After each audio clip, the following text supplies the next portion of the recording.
asparagus. Hello, everybody. Welcome to the 10th episode of Dragon of Icespire Peak. Oh, that's crazy. It's absolutely crazy, Mark.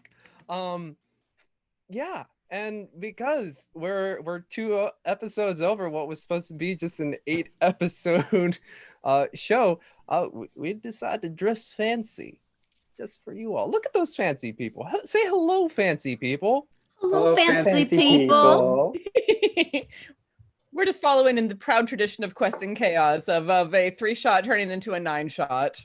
And if this is an 8-shot, this is definitely going to go for at least half a year. Minimum. That'd be a 32-shot? Or am I over? 24-shot. 24 shots. That's about half a year with 52 weeks. Mm-hmm.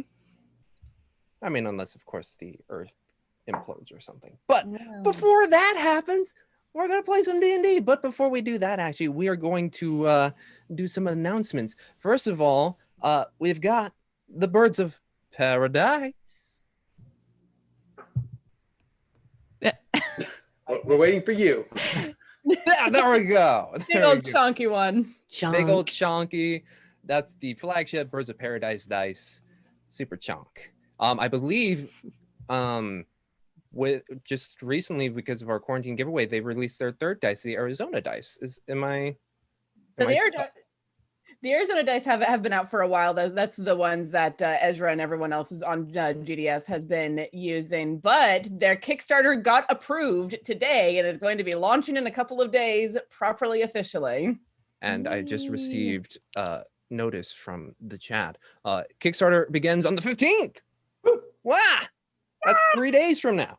I'm so excited. So take a look at that. Birds of Paradise. They got your beautiful bird-themed dice. Sexy stuff. Second sponsor, we got the Nord Games. They give you all that supplementary material. They give you the books. They give you the decks. And now, because their Kickstarter is, I believe, in their last couple of days. I believe so. They're making miniatures. So check that out. It's for their ultimate bestiary. They got books, they got decks, and now they got minis. Nord Games for all of your DM, Dungeons and Dragons, and player stuff too. Now that they're making miniatures, go check that out. Excellent. Not necessarily a sponsor, but we just subscribed to Sirenscape. So if you hear noises, if I click this, I don't know if you heard that, and I have no confirmation whether you did or not. Please tell us that. We'll be using Sirenscape for different sound effects and musics.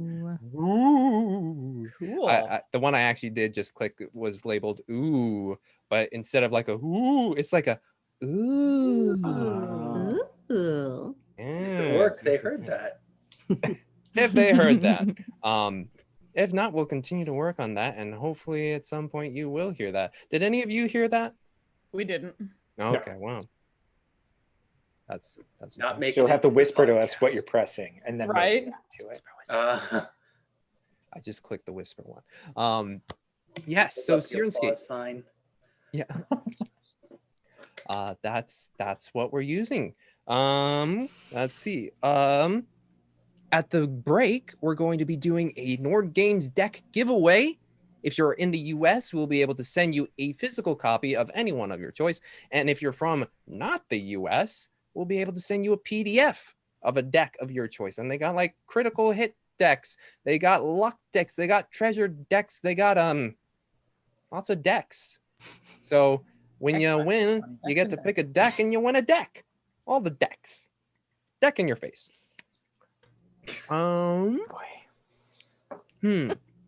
Speaking of international folks, if you're watching this at 9 a.m. Pacific Standard Time, so that would be like if you're in London, like what, 1 p.m. If you're watching it then live on Twitch, it's a rerun, but it's for you, our European viewers, our second showing of this for the people who can't stay up super late or who are watching this at like, 3 o'clock in the morning right now. Much commending to you for being with us. But if you want to have a more normal sleep schedule, you can see the replay then.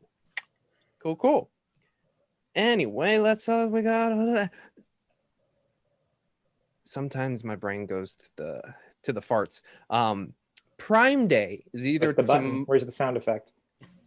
Is there a fart sound effect? Let's click a force missile. Again, no one can hear that on this side. So Nope. if all of a sudden there's like a giant whoosh sound, Amazing. yeah, that just happened. Trippy stuff. I'm like, yeah, it works. Maybe. Imagine their speakers just blowing up, like their eyes are bleeding. They're like, "Ah!" I'm sorry, I didn't know the power. Oh man. It's The like that scene power. in Spider-Man where we're the Stan Lee with the headphones on and can't hear anything while everything's blowing up behind us. But yes, as I make sounds for vacuums, Prime Day is having their Prime Day sale. They probably have vacuums. But more importantly for you, if you don't have physical copies of D&D books, they are doing a special 2-for-1 sale on select books. Probably, your basic 3. You got your Player's Handbook, Dungeon Master's Guide, and Monster Manual, and probably some other stuff. But if you use our affiliate link, I don't believe you pay any extra. I don't know how Amazon Prime works. But we get some of the dough. Not like pizza dough like Nick here had, but like Yeah. the dough. Handmade pizza. I'm bitter about this. Yeah, too bad it was for a deep dish pizza. Stop. These are the things we talk about at the top of the show. It was for an attempt at a deep dish pizza. Yes, I didn't thankfully say it I was an attempt. succeeded. So rest easy. If you do a poll, deep dish or whatever the alternative is. Deep dish or New York? Come on, it's not that hard. Deep dish. New York. Do you want to drown in your pizza or do you want to eat your pizza? I'm on the New York train.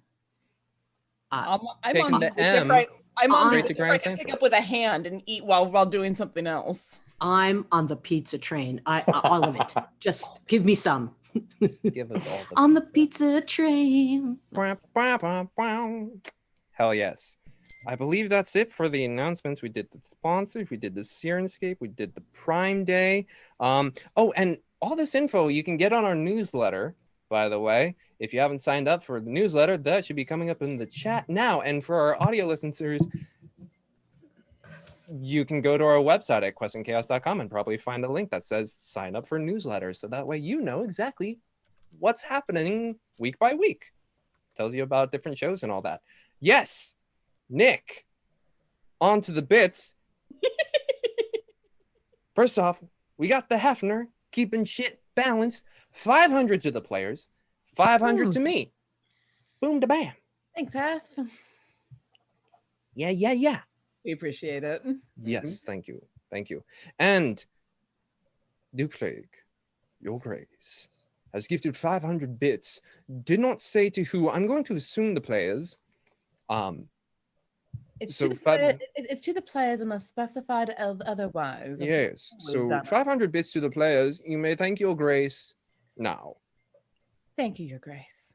Very good. And on the topic of Duke Fleeg has subscribed to our channel here for 20 months. Straight months. Ooh. Yes, 20 straight months. So thank you for your support, Duke Fleeg. And if you are not a 20-month subscriber, thank you for your support still. Thank you for joining us for all this time. Whether it's a day or 20 months. Thank you so much. And we got some more bits from Slithy Tove. 500 to the players Thank you. and 500 to me. Thank you very much. I know you're off on the side of Julie's camera. So thank you. Thank you very much. She's about to go throw down over there. Who's throwing down? Julie. She looked over off camera with a very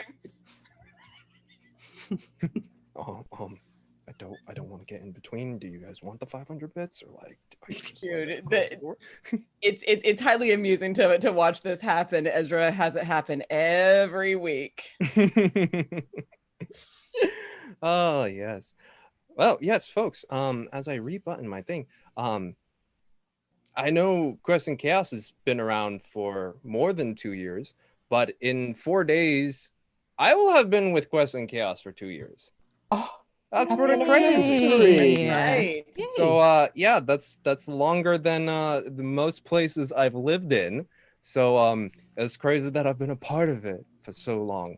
And yes, we are well dressed for the 10th episode, but celebration for the past 2 years. Yay. Yes, it's been quite fantastic. We've had 2 years, friends. to the Yes, years, Happy friends. anniversary. Happy anniversary. Happy anniversary. Yes, I could have done it next week, but then I wouldn't have been dressed as fancy. So Exactly. Like, and you need to do it when you have the lovely purple going on, darling. thank you. And to another 2 years. And many more. And another 2 after that. Many And if we do another more. 2 after that, it will be 2 to the 3rd. And that'll be 8 years. So two more years and 2 after that. I'm wearing a tutu now. Okay. You don't know that. You don't know. Too much. Stand up. Stand up. M Show I your tutu. Well, T M See, the thing I. is, It's not. with fancy clothes, I could be not fancy from the waist down, but I actually put on pants, folks. Like, look at that. Wow. Wow. You are several steps ahead of me. Guess how 1 out of 6 is wearing pants today. I mean, we're being technical. Being technical. I mean, for some of us, it's 93 degrees, so totally understandable. Mm. Keep yourself cool. Keep the bits cool. Oh, well, we already did the bits. So, last time on Dragon of Icespire Peak, We gave a hand crossbow to a little girl. That's all you need to know. Oh, a 6-year-old girl who lost both of her only family in a dragon attack. Well, yeah, let's just give her a crossbow. oh, man.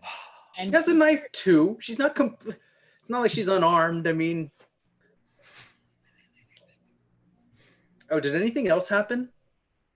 Well, It happened.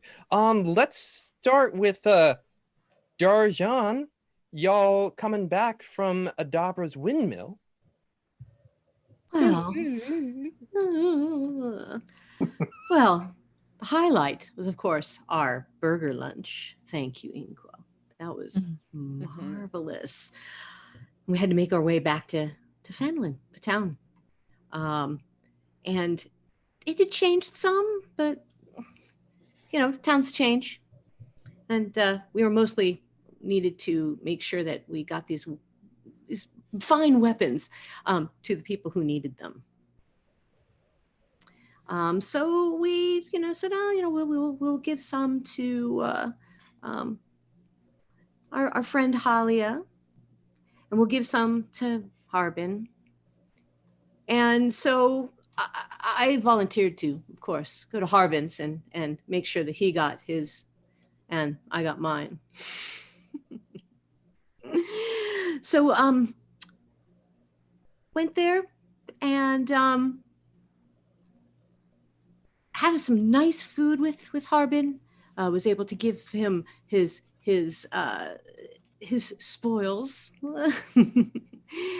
And nothing much happened there with us. Just we ate, we drank, we talked a bit, and I was eager to get back to the party because I knew that we needed to have a final dinner before we went our merry ways.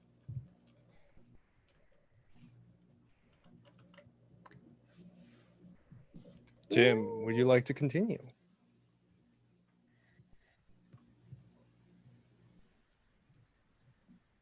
No, that sounds about right. I mean, we split up the weapons.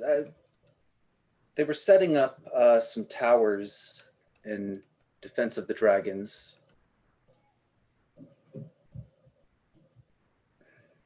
I'm just disappointed I couldn't find any thieves' tools at the goods store. And it's no good to dwell on bad news. So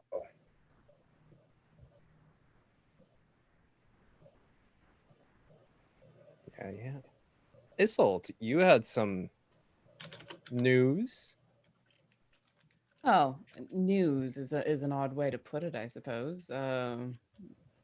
We dealt with the weaponry, and then Winley and I spent the rest of the afternoon working with the people who had been harmed in the dragon attack. It got rather exciting for a moment in there, but we were able to give some relief both to the person who was very badly injured and to the poor people who weren't able to sleep, keeping watch over her. So I feel like we did good. And then we returned to the tavern for our final meal as a group, and things got very interesting very quickly in the midst of the rainstorm. Winley, what interesting things transpired? Well, those meanies walked into the bar. That's for one thing. I mean, they're wearing all black, which I do appreciate matching outfits. And guys, I think I'd like to talk to you all about that. But we can wait till after our confrontation. But, well, I feel like I should let Inkla talk about what happened. But in the end, they're trying to pick a fight with us. I don't know. I agree with Winley. We were just there saying our goodbyes. We were having one last meal. Everyone was about to go their separate ways, do what they had come initially to Phandalin to do. Then they were going to leave. Then this foursome walks in. Someone wants one of my horns. Someone's always after one of my horns. But got shoved towards the table. I did get a little upset. I normally don't get that upset, but may have let out some draconic, sorry, assault. And here we are with a smoldering bar and the five of us, or six of us with Nyx, and Nyx is not currently with you at the moment. the five of us here just hanging Six out. of us counting Mimi. Mimi's still on my hip. Right. Well, and this foursome who we are happy to be staring down at the moment. Yeah. Oh, but luckily I did cast command and LaRue came through and the mean person went away. But I'm just now remembering that spell doesn't actually last very long. It doesn't? Oh, I thought we were done with them. That's why I didn't even mention them. They weren't worth it. Yeah, no, that's a spell that I know as well. Things are about to get interesting. Mm-hmm. And with the rain coming down heavier, slamming against the roof of the Stonehill Inn, all of you standing, save for Tim, staring down at your aggressors, and one of them, who is the most confrontational, Silene, is currently seated back at her bench, back against the wall, and as her glazed over eyes come back to her after Winley's spell ends, she blinks a bit and she looks over. Oh, I was right. You all are very, very interesting. As you all stare down at her, after the little confrontation, the only people within this room are you six, the four people at the table across from you, and Toblin at the bar.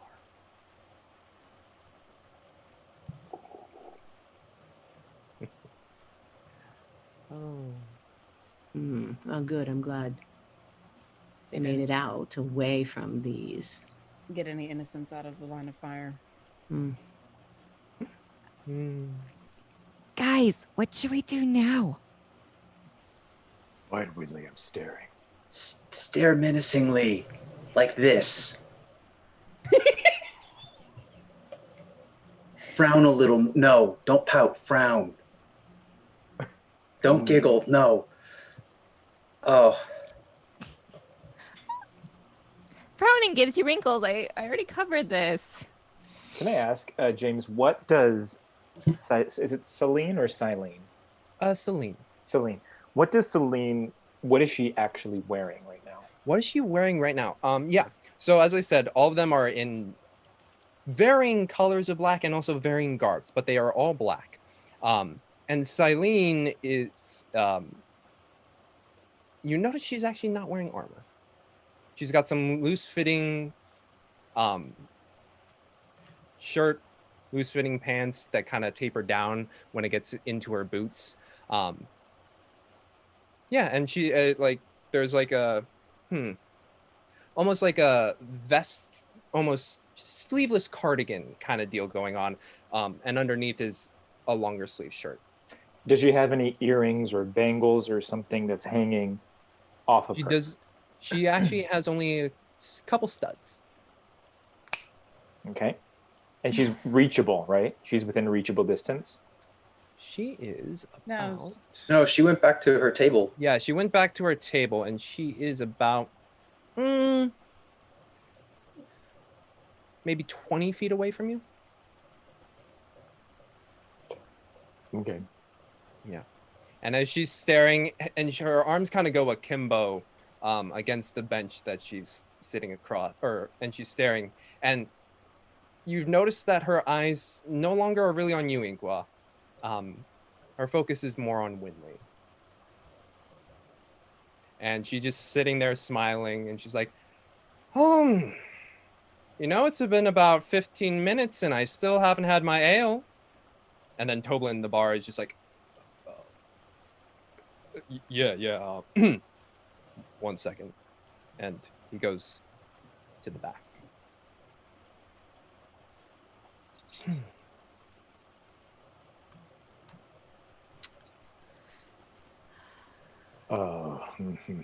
Now, Inqua, his desire right now is to. Why I was asking if there's something loose, because he wanted to do to her what she had done to him. Because his eyes are still super, super dark blue, and he's angry. He's very, very angry. So I think Inqua's going to. I want Inqua to start walking towards her with his talons released. Like he's left his bow and arrow at the thing, but he's just kind of going to start slowly walking towards Celine. Okay. What are the four of them? How are they sitting? So against the back wall is Celine sitting akimbo, feet crossed, and then next to her is the very large woman, very pale skin, and hair would reach her shoulders, but almost like a freakish cowlick. They all just kind of flare out.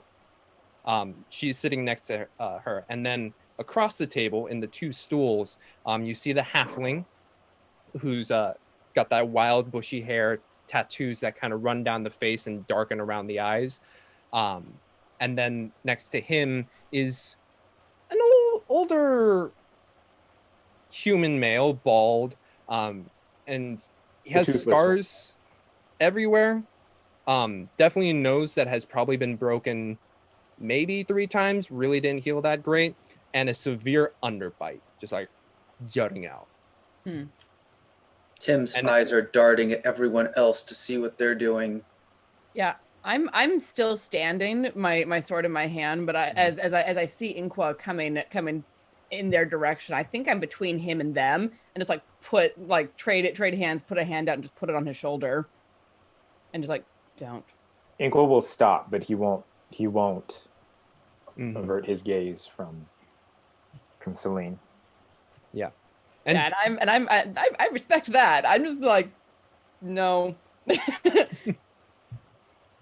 And something else Tiana won't believe. J. Matthews 85 500 bits to the players. What? To the players? Are you kidding me? Are you sure it's him? Are you super sus, man? Thank you very much. Deeply appreciated. I don't Thank you. It, but I'll take it anyway. But yes, and right now, as you guys are standing, you are closer to the underbite human as well as the halfling, while the large giantess and Celine are against the wall. Okay. Yeah, I'm just maintaining at this point, just standing sentinel, basically.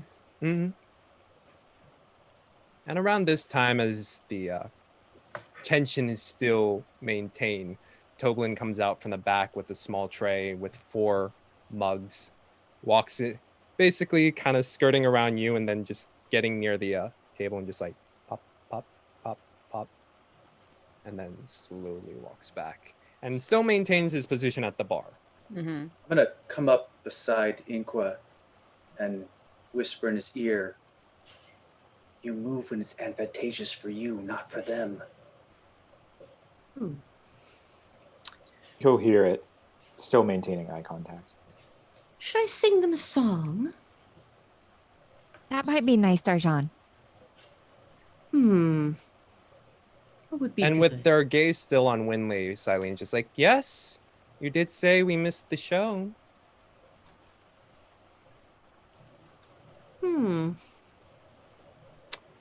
Let's see. We can do this one. Yeah.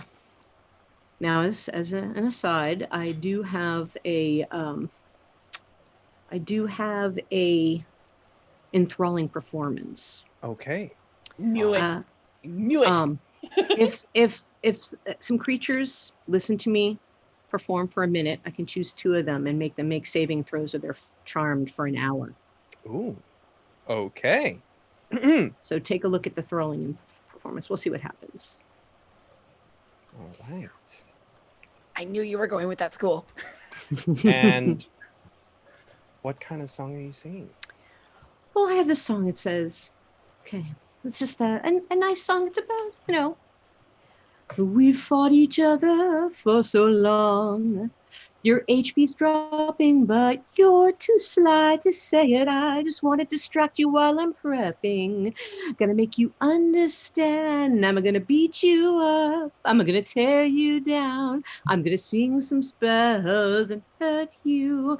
I'm gonna make you cry. Nothing left to say goodbye. I'm gonna shoot my crossbow and hurt you. Yes. Very good. He And just got rickrolled. I believe I'm making Darjan rolled. Beg pardon. Hey. DJ rolled. DJ roll. that was Yes, there's a wisdom saving throw. wisdom saving throw. And 2 of your choice. So, 2 of the guys standing in front of us. Which no one's standing. They're all I thought- seated. Oh, they're all seated now. I thought they were still being menacing. Okay, sorry, I misunderstood. So I will take.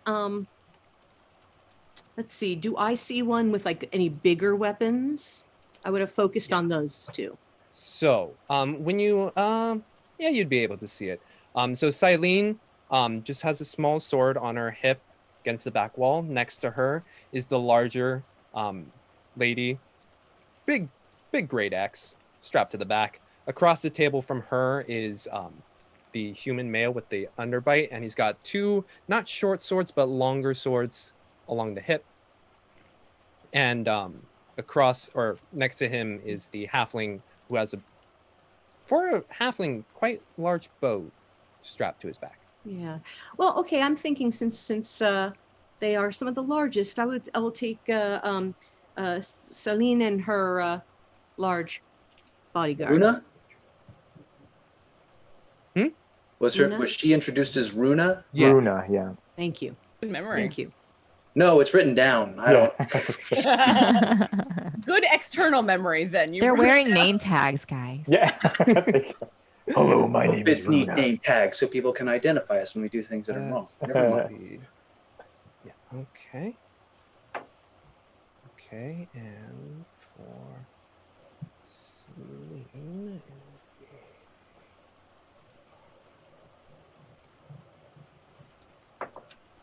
Okay. What is the spell DC for you? It says DC 12. It says each target makes a whiz saving throw DC 12. DC 12. Okay, let me just make sure. Okay. And as you sing and you start to weave the chords in a way that you kind of learned while in school, you were able to maintain a presence and performance that just kept many of your compatriots as well as your teachers enthralled. And as you play, you try to look for the signs within Runa and Celine. And as you finish your performance, Celine looks at you and just gives you a... That was very nice. I'm glad I didn't miss all of it. And then Runa, for the first time, just has her eyes on you.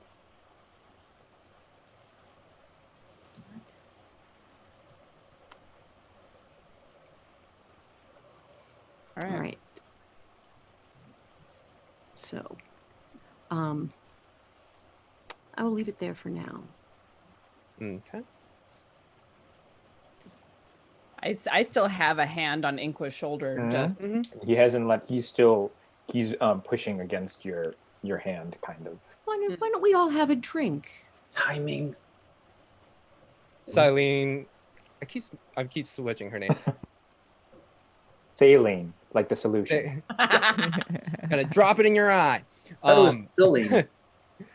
Selena. Celine. There we go. Celine looks at you, DJ, after the suggestion. It's like, oh, I don't know. It seems like our scaly friend here wants to continue. I mean, I'm all down to fight. I mean, I just want to continue what you started. No, you want to exercise better judgment than her. all right.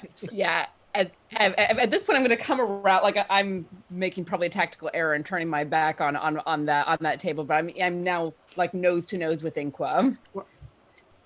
We're watching. Don't worry. As much as I can be. You know, I'm tall, but he's taller than me, and only about 4 inches. That's enough. You still have to like look up Mm-hmm. and say to him quietly and in Draconic, "We need to go outside. You need to cool off right now."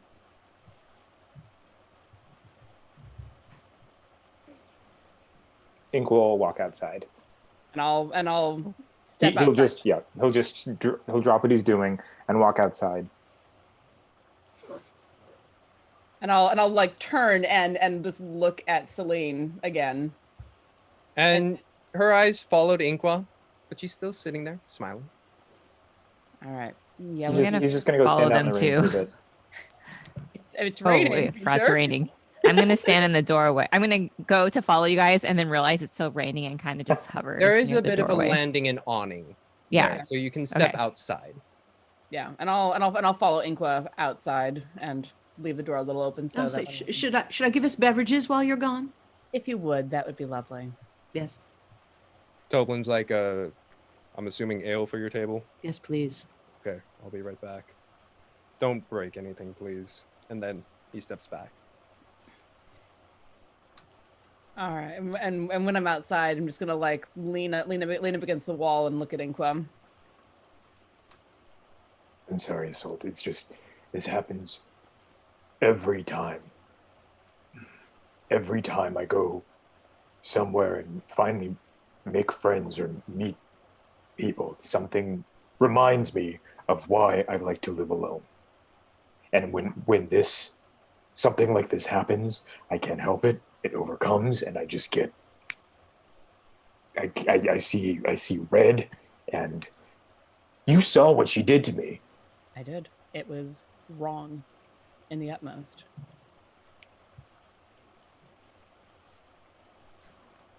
I just need a minute. I'm sorry. You can go back in. Take as much time as you need. But Inqua, you're not alone. We're here with you. And we're going to make sure that that bullshit in there doesn't continue. Mhm. All right? Mhm. I'll reach over and squeeze his shoulder quickly. Step back inside. And then Inqua will walk out into the. Oh, go ahead. Sorry, Wendy. Oh, no, go ahead. Oh, yeah. I was going to say, Winley just gives him a quick pat on the arm and follows Isolde back inside. Then he'll pat when Winley reaches her hand out. He'll pat her hand a couple times, but he is going to walk out into the rain just to kind of cool off because he's still got his fiery breath and he just needs a minute by himself. And it is coming down That's fine. hard. And he'll as be you in. step out, when you step out into the road there, you guys are so used to like that dry kind of Phandalin, but like when you step out, you go good 3-4 inches into the ground, just like. Sure. Oh my god, does the rain when it hits his scales, does it like hiss a little bit? Not so much on the top or the back, but the little bits near the mouth and the parts that get near the neck and throat area. Just you see a little bit of. Sure. Yeah, I'll like glance back as he goes out and just. All right, let's deal with this problem. Come on, Winley. Instead, step back inside. Mm-hmm. And as you step inside, Celine puts the eye out to see that you two come in. But the rest of her table, mainly the bald guy with the underbite, is doing the conversation. And he's like, yeah, you know, it's just so nice to be out away from all the city and the bullshit and the... Are you listening to me? And Celine's like, nope. Welcome back. Hey. Thank you. It's a lovely evening. Yeah, is this scales still sticking outside? I think I'll have one of those drinks. Yes. DJ, Mhm. thank you. And by that time, Toblin has placed it at the table with Tim and Darjan. Thank you, Toblin. No. And don't quite sit down, just like lean a hip against the back of what would be like a booth type of area, and just like sit and drink very carefully, being between her table and the door. Yeah. The way the tables are positioned, your guys' table is already closer to the door. Theirs is a bit closer to the bar. Okay. So while they've been talking, I sat down with Darjan, but I'm facing them. We saw a bow on the halfling. I think, did Runa have an axe or something? Big axe. Okay, easy enough. But she stole Ted's axe. But the but Celine and Jabral, have I seen weapons on them? She seems pretty strong, and she doesn't seem well armored. You do, as you are like trying to get like a little. I'm sizing them up completely Yeah. right now, and it's not subtle. And when Celine was standing up, and since she was a lot closer to your table at that time, you did see a short sword on her right hip. Mm. And when you look at Jabral, he has two, at least with the sheaths, you can tell they're a bit of a more curved blade and a little bit longer, but he has two of them on opposite hips. Okay.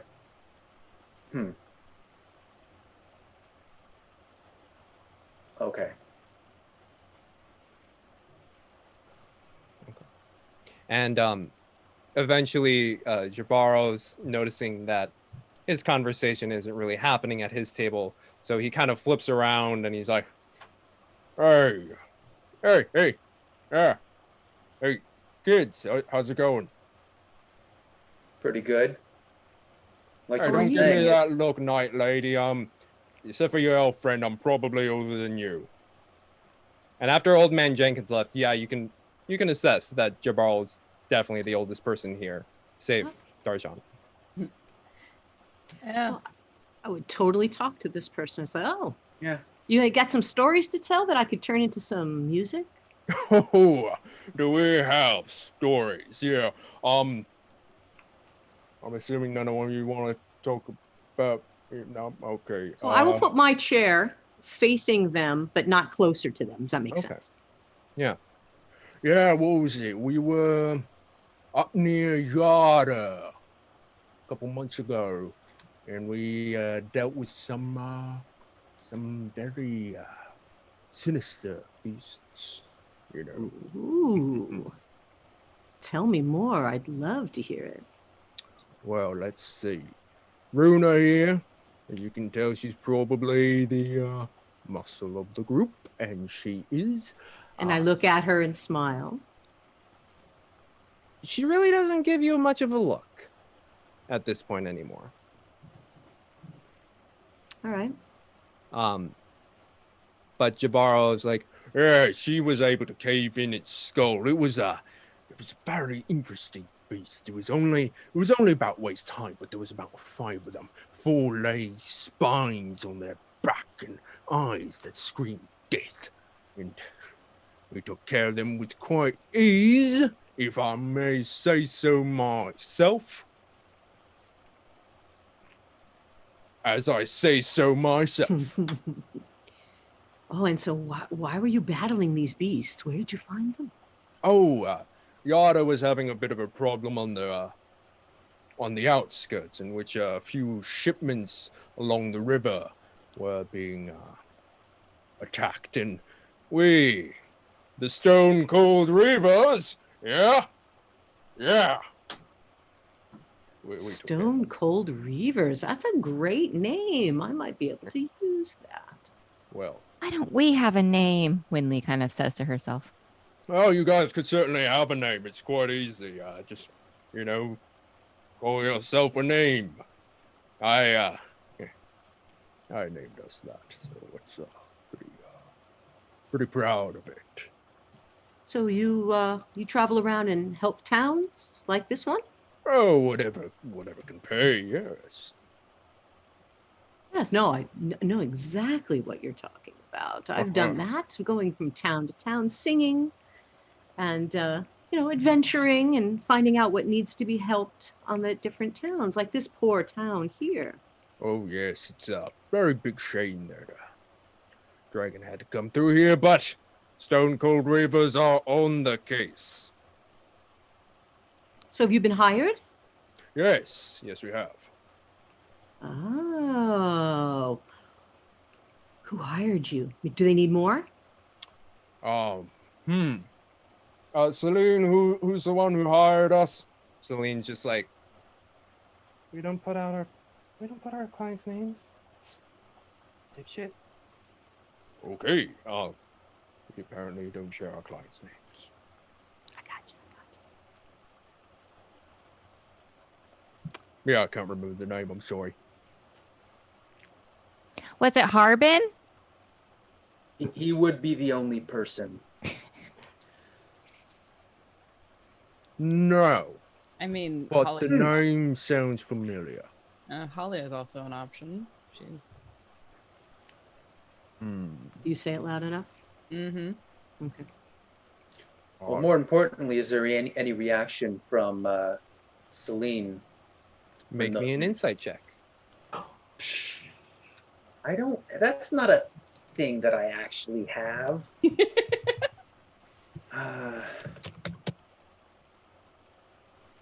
But, nothing ventured, nothing gained. There you go. Oh, the first roll of the night. I got to get him out early. Yes, yes, this was a Natural perfect one for the first roll of the time. night. That hurts. Oh, but it was a perfect time. Just an insight roll. Come on. This is Tim doing insight. Let's see. A small item on your person goes missing. Oh. Hopefully it's not the nails you bought. Oh no! Not my nails, no! You wake up halfling? and you have no nails on your hand. Amazing. Ooh, the ones he bought for Steve's For a second, kid. I forgot that he got like the nails, and I was like, "What?" That's so dark, Winley. No, she's very hard to read. She's got that kind of perpetual smile, poker face to extremes. I leaned over to Darjan. I'm like, I'm pretty sure she's playing both sides. I can tell. Both of them hired her. Smooth. No, we have a policy of only one person per job. But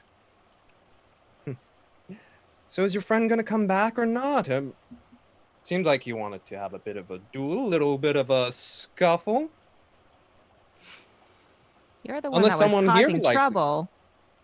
Well, not trouble. It's No, that's exactly trouble. It's like, almost the definition. If it isn't, and I'm pretty sure it is. I mean, it's a duel, not a. I'm not gonna kill you or him. That would be.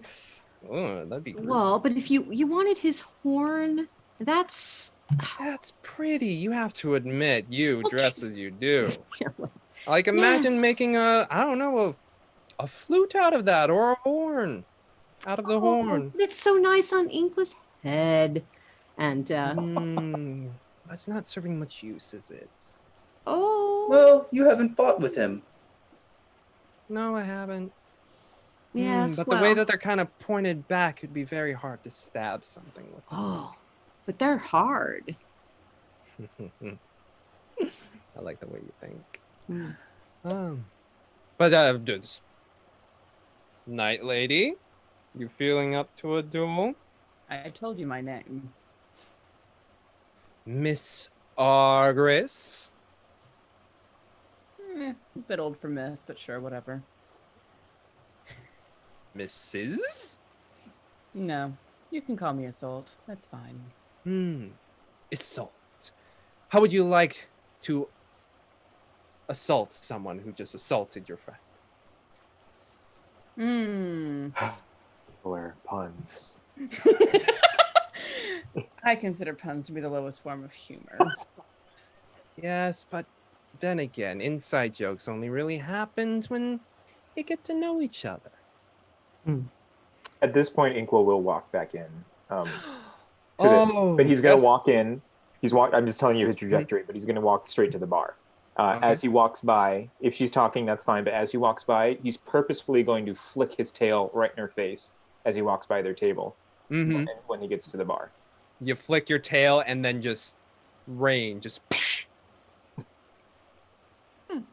It's straight to the bar. Could I get I a still think blackberry he wine? wants to fight. I think he's still upset because you were being Grabby. provocative. I mean, if you wanted to use a lesser vocabulary word, you could have said mean, but you know. I mean, if I wanted to get down into the soldier talk, I could have used a few other words, but I have a youngling that I'm training. That's me. Yes, that's you. I can tell you've got a bit of a magical vibe about you. Of course you could tell. You were under. Well, of course you can tell. Did you want to duel? I think I need my beauty sleep. Fascination with drooling you have. Well, usually when you just like outright punch somebody, it's not as fun. But if you like I said, I would wager Bracken's arrow here for a horn or your shield. I don't know. You're not touching my shield. Well, that's the thing. If we dueled and I beat you, yes, you would give me my shield based off of the knightly honor. You're not even offering us anything good. Are you kidding me? This arrow can kill a dragon. We drove it off the first time without an arrow. Yeah, that's your job, not ours. But you didn't kill it, did you? That's what you've been hired for. That's Yeah. So why don't you just focus on that? Focus on that. Focus on the dragon. It's not our problem anymore. Well, Yeah. I won't say who my employer was, but I will say what they're willing to pay me.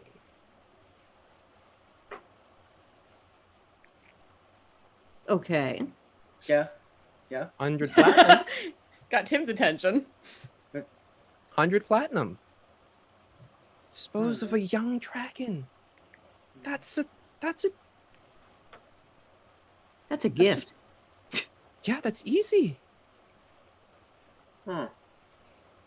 So is that why you're so raring to fight us?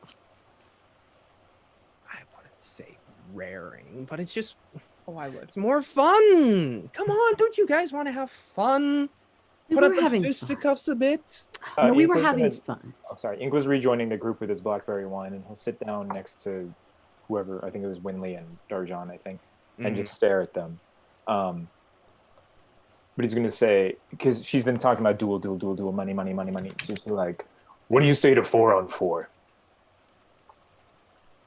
4. How are you guys feeling? Are you feeling up for it? I know we've been traveling a lot. Are we good for a little fisticuffs? Runa next to her is like,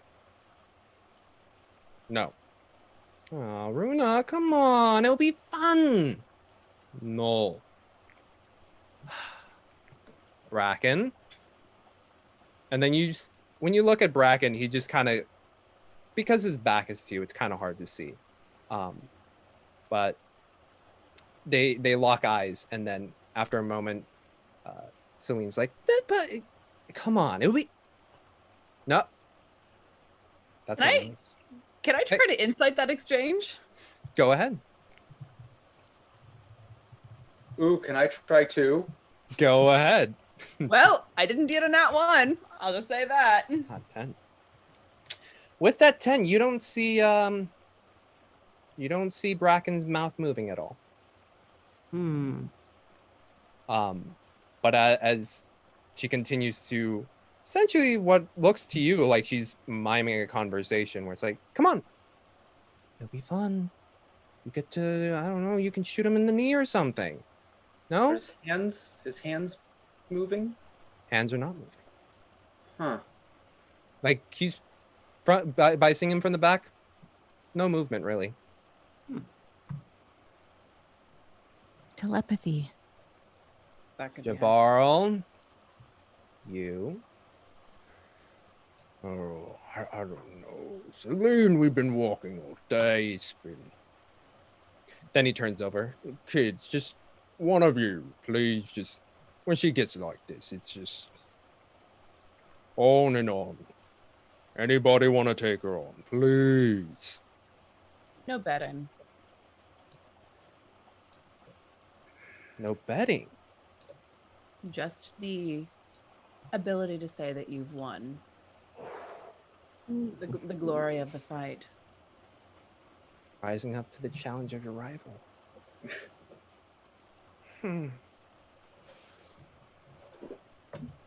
Can we put anything down? Like a drink or money or... A drink is fine. That's very traditional. Okay. Loser buys the winner's table drinks. Are you guys feeling on drinks? Feeling good on drinks? Oh, you want more? Okay.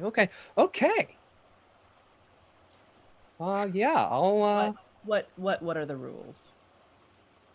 This. No armor, no weapons. Ugh, it's gonna take me a minute to get armor off. That's fine with me. Are we doing this? And say you need some inspiration.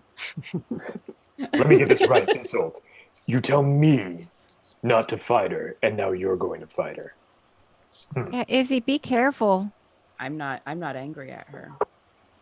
There's no chance of something going wrong. And there's no stakes now. I mean, I'm not upset. I just kick her ass, that's all. I'm not saying. I mean, if you want, I could take both of you on. Oh, Jesus. You know what? No, just... No, I'll tell you what. While you're changing, Isolta, I can do a little bit more singing.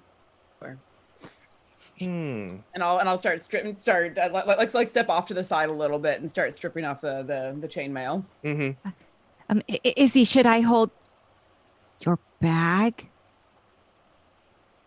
Yes, that's a good idea. And I'll just I'll step out of line of sight and look down at the bag and go, Mimi. Yes. Winley's going to take you. I need you to be good, please. And then you see just one eye kind of pop out and just be like, which one's that? The one all in white. Then you see the eye kind of shift along the bag. Oh, right, fashionable one. Okay. Oh, but I'm not going to match her. I mean, you can shift a little bit to match her. We're out of sight. And you see the Nothing about the shape changes. You do notice that it's a little less as if it were filled with things. It's a bit more like a new bag, and it doesn't change any of its looks, but it does get more of a tries to get an approximation of white that is more akin to its teeth color, which is more tan. And once it's finished shifting, I'll sling it off of my shoulders and put it carefully onto Winley and settle the bag on her hip. Oh, Mimi! I mean, Izzy, your bag looks so cute.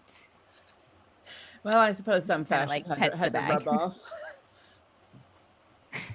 So yeah, I'll continue taking off chainmail, which takes like 10 minutes according to the rules, I guess. Mm-hmm. While she's taking off her stuff, I want to lean over to Winley. Hey, Winley, do you mind if I see the bag for a second? Wait, You don't have to take it off. I just kind of want to observe the bag. You know this is... Mm-hmm. Oh, okay. Hey, Mimi. And you're going to lean down and he'll just be like, do you see that over there? And then point to Celine. You see... I also have an animal buddy. I don't know how this works in the game because I've never had an animal companion before. Or what is it called? Yeah, animal companion. A ranger's companion. Ranger's companion. Okay. For the purposes of story, we'll find a moment where you can find a creature. Okay. So I can't. Not just like all of a sudden there's a bird on your shoulder or a cat. Oh, Snow White. Or a Mimi. Or a Mimi. Okay, never mind then. Well, no, I still want to do it. Chaotic neutral. Hey, you see that there? And then point to Celine, and just be like, and just say, "That's food," and then just lean back. Did Winley hear that? She probably did because I mean, Yeah. he's not being close. He's being quiet enough to just be like right here, but he just will say that and he'll just lean back. Inqua. And you see three eyes now just kind of shift along the bag. And just be like, Me. No. You're going to make things worse. and you see some saliva dripping down onto the Oh, no, wooden not on the floor. dress. Not on the dress. And she's like leaning over, kind of letting the bag. And she's going to rush over to the bar. Toblin, do you guys have any snacks? Well, we kind of cooked a lot of things for the dinner. We've got some bread if you want to buy some bread. Yeah, that's good. Okay, yeah, that will just be 2 copper. Okay, sure. And she Cool. hands And over 2 goes copper. to the back, brings out a pretty sizable loaf. It's still that dense soda bread kind of thing, and he just slides it over on a plate. Winley, Okay. if you ever need me to hold the bag, I can. Nope. Do we notice? Should we roll perception to see if we notice? Yeah, you are noticing that Winley is rushing back and forth from the bar. The bag is a different color, and you definitely do see the bit of a saliva trail going down. Okay. So Winley's trying to like pinch off pieces of the bread and give it to Mimi. Mimi's a carnivore, so I'm gonna take the rest of my stew and I'm gonna run over and pour it in the bag. Mm-hmm. Are you being subtle about it? How subtle can one be? Do you want me to roll to see if somehow I accidentally... If you want to be subtle about it, you can roll stealth to see if you can just like slide it in there. Let's say like on the bench next to you, just be like, shoop. Or if you're just like, dump it in. Yeah, you just want to take the stew to go, right? The magic bag. This is going to be, and of course this is at disadvantage, so I'm probably taking the 7. Right, because of your armor. In that case, roll me a sleight of hand instead, as opposed to stealth, because it's. Oh, that's. I mean, do we just want? Because I rolled a 7 before, it would just be minus. Roll it again. 2. Go ahead, roll it again. I'll give it to you. Yes. 1. Yeah. So, with Winley trying to like place Mimi somewhere down, you just kind of like bring it down to the bench, open the flap, and just like shoop, and the plate and the stew just go in. No, I would. I'd be careful with the bowl. Yeah, just like crunch. But my fingers, I don't lose a nail. You're all good there, my friend. And Celine is over to the side, just kind of stretching out, limbering up. And Jabral is kind of be like doing the faux coaching thing where he's like, all right, you can get in this, and then yeah, just like she doesn't look like that she's strong that much, and we all know you. And she's like, Jabral, please stop. So I am going to do the inspiration, Yes, go ahead. Go stop them now. And like in the opposite corner, we got DJ pumping up his salt. Go Getting stop ready. them now. And Tamago Tora, 500 bits for Mimic Shenanigans. Yay! That's That pretty mimic awesome. is going to get its own spin-off series at some point. It's a breakout star. I want Mimi Mimi's to nibble her Adventures. just a little bit. Just a little bit. I want Mimi to nibble on her. All right. But yeah, after you doff your armor, Celine is like, shall we? Outside. All right, let's do this. Very good, very good. And Tolan's like, thank you. I don't want to break anything in the establishment. Yes, thank you. Thank you very much. So, you two step outside, step onto the awning, and step out into the rain. And instantly, your hair just like, her hair. My hair is Isolde's hair is actually like tied up into that little bun thing on the back of her head Yes. still. She does have her My hair's down, but yeah. The undercut that Celine has is like, you can see it tracing downwards. But like the bun part and her ponytail just kind of like drag down and droop due to the rain. Are you folks stepping out to watch? I'll be staying under the awning, but yes, I will watch. Go out. Is there a God, there's got to be something I can grab that could be an umbrella-ish kind of tarpy kind of placemat. I'll get her something from the table. You got some plates from the table. You have the stools. There is the awning where Winley is standing, where there isn't being hit by the rain. All right. That's where I'm gonna be. I'll go out in the rain, but I am going to grab my bow and just one arrow before I go out. Okay.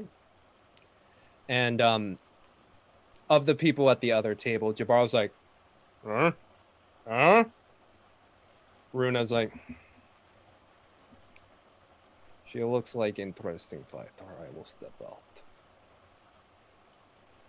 Bracken, yeah? Gives him a look. Grabs its ale. Slides off the stool. Do we hear a sigh like that? You do hear the sigh. Okay. And they are out there on you on the awning, the opposite side. Those three, you four, and Isolt and Celine out in the rain.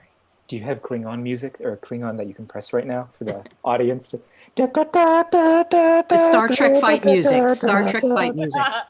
Might be copyrighted. I think it is. I'm just gonna. I should have probably. I thought you guys were gonna fight in the bar.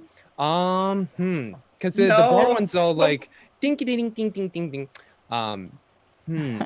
The rinky-tink music. Very rinky-tink. I'm just gonna type it in battle, and let's see what we get. Please don't be Dark Lake Pirate. We'll go Pirate. with. We could do pirate music while they're talking.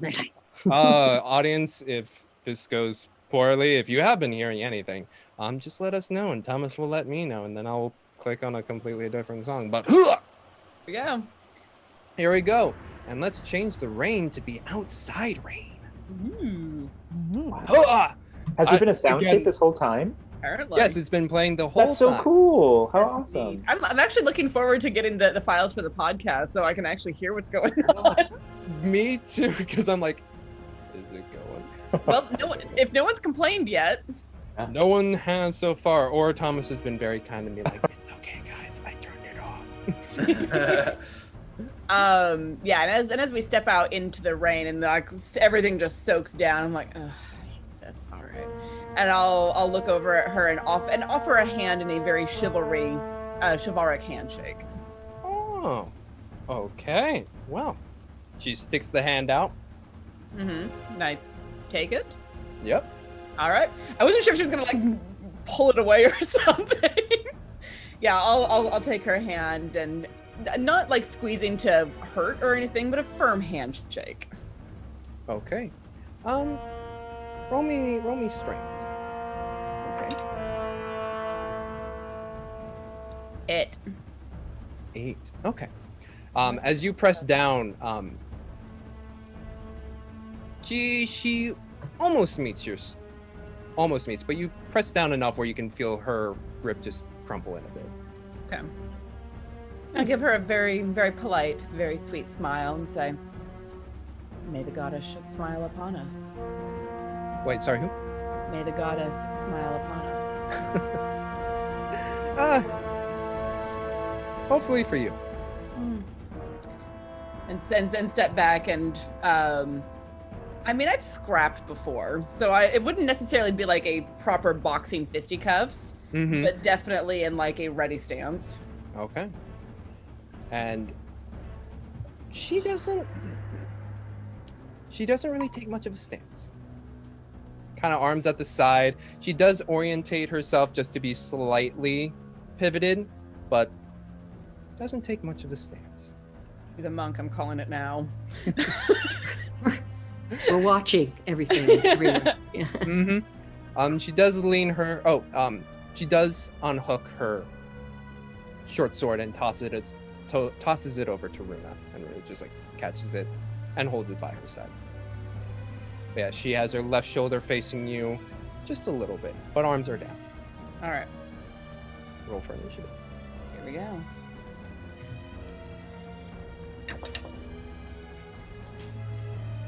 Dirty 20. Dirty 20. Let's see, what do we have here?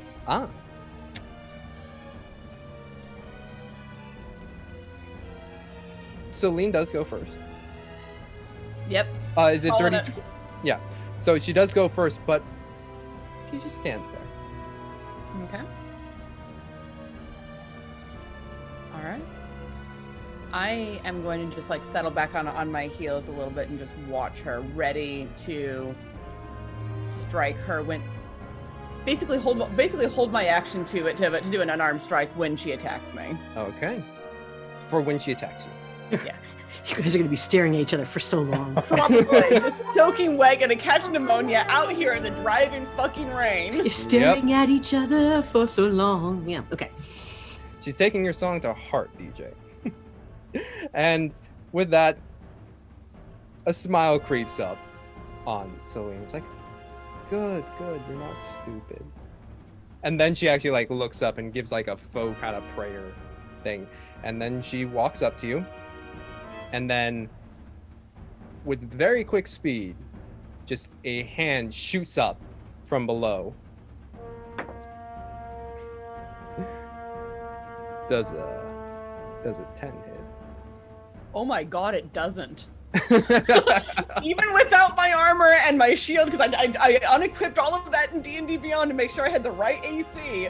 A 10 still does not hit, and I would like to take my ready to action. Go ahead. I'm genuinely surprised. I am too. 22? 22 hits. Okay, so that does 5 damage because it's 1 plus my strength. So as she like lashes out at me, I just turn a little bit and just smack her in the corner of the jaw. And with a closed fist. You hear that crack, and just like, and she takes that momentum and then swings about, and a leg comes in a angled.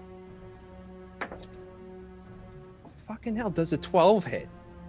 Yes. Okay. My current AC is 11 because my dex is not good. Okay, so yes, this leg comes down and cracks right at the neck area. Her leg just shoots straight up and down. And does 6 damage. Oh, there goes my 10 hit points. Thank you, Winley. Yes, you still feel invigorated from Winley's sermon, and the leg's still kind of resting where it is on top of you. It's just like, oh, and then she brings it down and below. And as she brings it down, I want to like pivot with it and drive my fist at her hip. Okay, go ahead. Ooh, yes. 10 damage then. Hell yes. Nat 20 And for those who can't see it. It is a nat 20. I'm very pleased. Let's see. 1, 2. Nice time for it. Salt. Argus. Yes. Yes. Did you say it would be? If it's double the damage, then the damage is 5 base. Because it's doubling the dice roll. And since you're not rolling dice. Mm-hmm. So how do you want to do this? She's dead. He's straight up dead. I just drove my fist through her pelvis. Yeah, hand to hand is always a knockout. Those are the rules that I just made up. Because the +4 is the modifier, and you don't add that, so it would be the one that doubles. Okay. Can I offer using a D4 and basically roll in the D4? Rolling the D4 plus your 4? Plus my strength modifier, yeah. Yeah, okay, go ahead. I'll allow that. Cool. So twos. that would be then double to 4, adding 4 would be 8. 8. Okay. Cool. Yeah, so you crack into her hip and she's like, "Oh! Okay. Okay." And then she actually takes a bit of a stance here and then throws out 2 fists straight at you. Natural 20. Fuck. And a 24. Both of those very definitely hit. So for the nat 20, it'll be 4 plus 4, so 8 damage on that, and then another 8 damage from the second hit. I lean over to Darjan. Didn't she say just fists? Hmm. And as you say that, you see 2 very quick fists just not aiming for your face, but hitting you in the sides, around the ribs. It's just like crack, crack. And she just takes a stance. I mean, and Isolde certainly lets out a little bit of a noise because losing 16 hit points in a single go is going to make anyone make a noise. Yeah. Especially since I'm still at 2nd level. I say, staring at the DM. When I see the double fist, because I'm in the rain, kind of, right?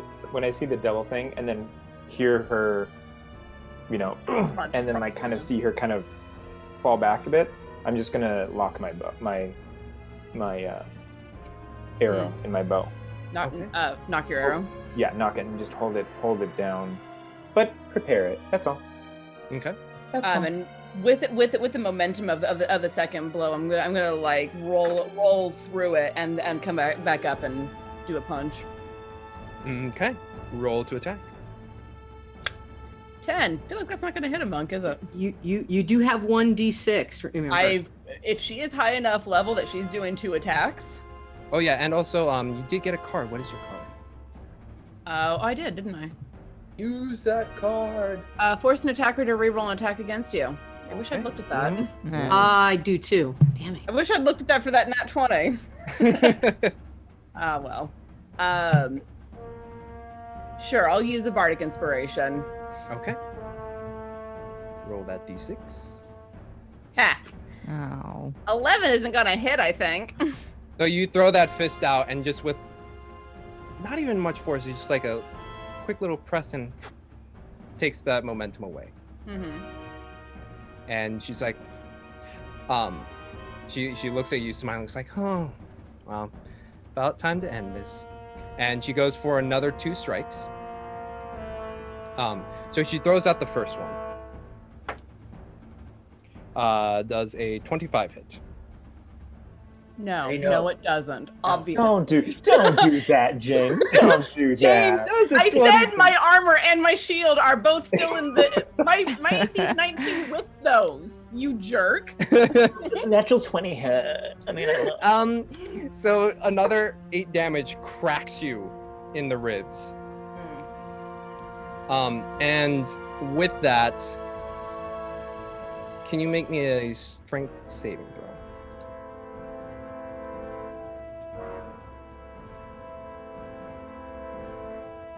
23. And as you feel the air leave your stomach, you look down just a little bit and you see that her leg has hooked behind your free leg and starts to pull up. And you feel yourself falling back, but because you noticed it enough, you're able to plant your foot down and not be tripped. And I'll just come back up and look at her and go, cheater. It's still fist. And then the second one comes at you. Really? Tripping what didn't count as her second attack? It does not. Oh, rude. For 5 damage. I'm down. Okay. So as this one cracks you in the ribs, she's like, well, I guess we're done. And then goes for another one straight into the sternum. She pulled her punch a bit, so you're not dead. You are knocked out. Mm-hmm. And as you fall backwards, just make me a perception check with disadvantage. Perception.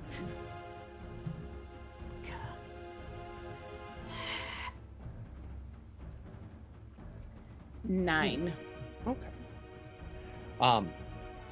You feel your gaze start to darken around the edges as consciousness begins to leave you, and she leans over you, and just out of the corner of your eye, you see a bit of a symbol, but then consciousness leaves you. And Winley's gonna run into the rain. Is he like not even paying attention to the rain, the mud that's about to get her dress, and just like flings herself down? Winley, your hair. Is he? Oh. Yeah. Inkwell, make me a perception check real quick. Okay. And then I might have a moment as well.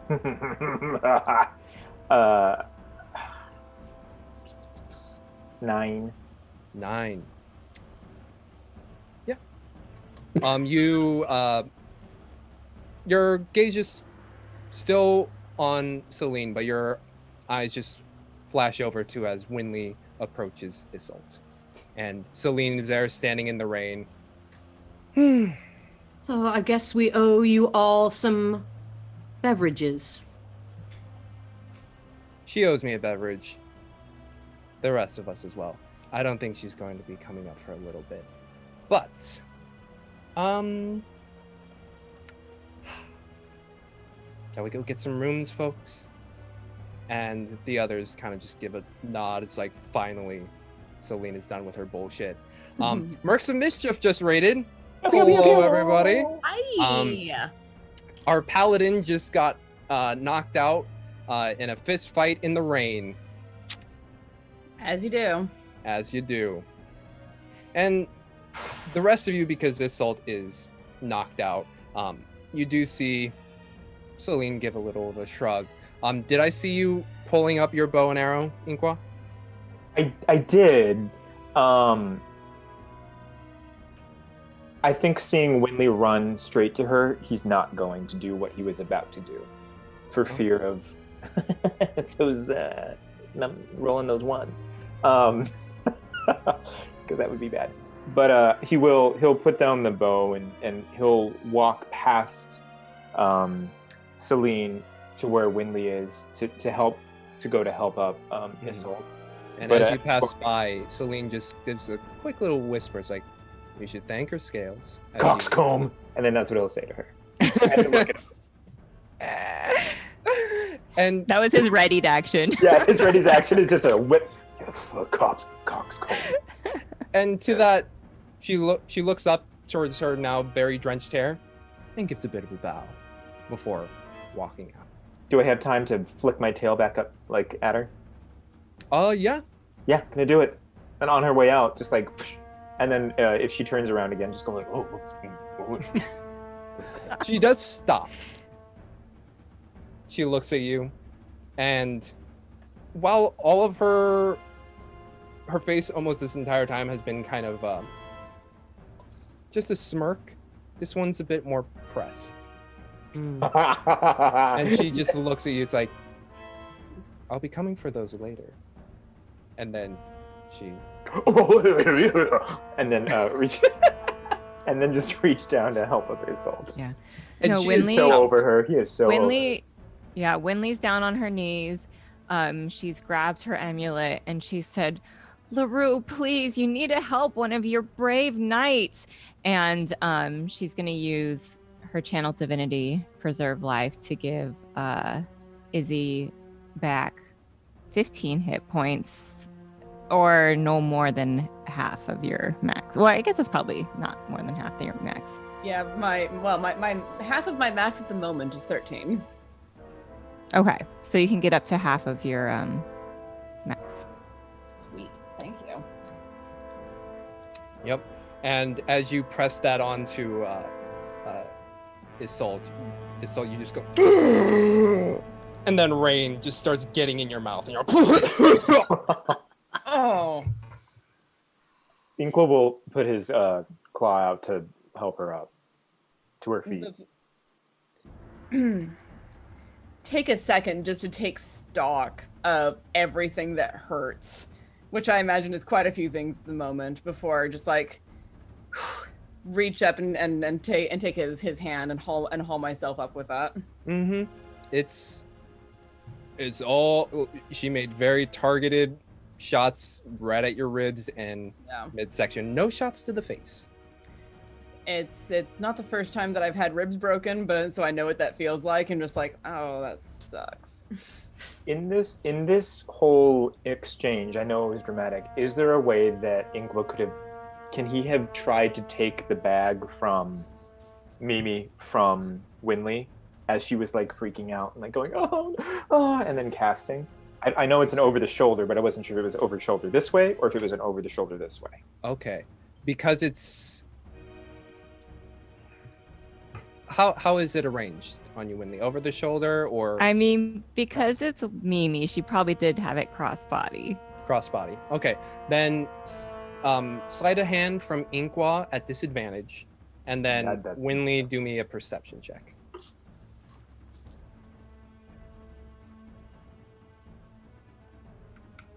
No. 7. So you try and go, like, during this fight, blows are being traded, and you just kind of reach for it. Winley, you notice that Inqua's, like, trying to... I got it, Inqua. Sorry. Yeah, as you help Isolt from the rain... Do we have rooms here? I thought I know at least I got rooms from. Yes, you. Yeah. We all got you get room just because Winley changed, so that's one room. Yeah. Darjan got a room for you and Tim. Inqua, at any point did you? He did. He actually was going to be checking out tonight because he assumed that this was our last meal, so he doesn't have a room right now. Bessie is still on the Bessie is still on the side. House table, yeah. Yeah. From my you can see the stable from being out in the front. Roll me a perception check if you're looking back at Bessie. Oh, okay. Okay. 12. You see 4 well-built black horses. Oh. Kate? Do I see Bessie? Bessie is there, yes. Okay. I was gonna say. Bessie, where'd she go? Like height-wise, much shorter than these horses. Yeah, but she's got braided hair, so she's got braided hair. The flowers are still there, and being horses, they all seem quite amicable. Cool. Especially because you spend your time with horses. You're like, they look like friends, like in their time of being in the stables together. Ironic. Then just head back inside. Yeah, and I'll take a second before going back inside to like collect myself and catch my breath a little bit, because she's in there and I do not want to walk in looking Well, I can't help looking like a drowned rat. No, but do you Yeah. need any mending? Because I can do some mending of anything if that's broken or ripped I or. mean, everything. I mean, short of being able to mend bones, not so You have much. prestidigitation? Yeah, prestidigitation. I was going to That'll say that I dry could. you, that can dry you off, right? Can it? Yes. Prestidigitation can get rid of liquids, muds, and right now, Oh. Isol's I am- entire backside is caked in thick mud. Oh yes. So yes, that's I'm assuming you guys did this on the awning. So yes. Oh yeah. Yes. Oh, we're outside. We're not going in yet. No. Yeah, but no. but we're under the awning so Yeah. so I don't get more mud. and because it's magical, it's not like it sloughs off and just like falls down onto the awning. It just slowly dematerializes. The liquid just, your clothes are now dry. Darjan,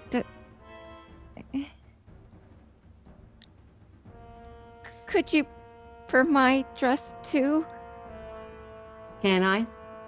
Oh yeah, it's Okay. prestidigitation. After 6 seconds, you could be like, Okay. I just wanted to. I couldn't remember how many times I could do it. So. Oh, it's a cantrip infinitely. Yeah. But I mean, there's timing. So I didn't know if we were going to stay out there. Okay, but I look at Winley and go, of course. mud just takes away. Thank you, Darjan. That's very much appreciated. And just take a second to like, and I'm trying. I saw the symbol out of the corner of my eye. I'm trying to remember any of it. Just like holding for a second. Just like, what is she? Yeah. Because you only caught a glimpse of it, but because of your background, I will give you history check at disadvantage. Just trying to like figure out what the symbol was based on the small glimpse you got of it. Okay. Yeah, this is. Damn. Oh, 17. 17. Okay. What you were able to see, just because of the folds of cloth of her clothing and the rain, it was hard to see at first. But you look back and you remember that symbol very, very clearly, having seen just the corner of it, because you've seen it so many times.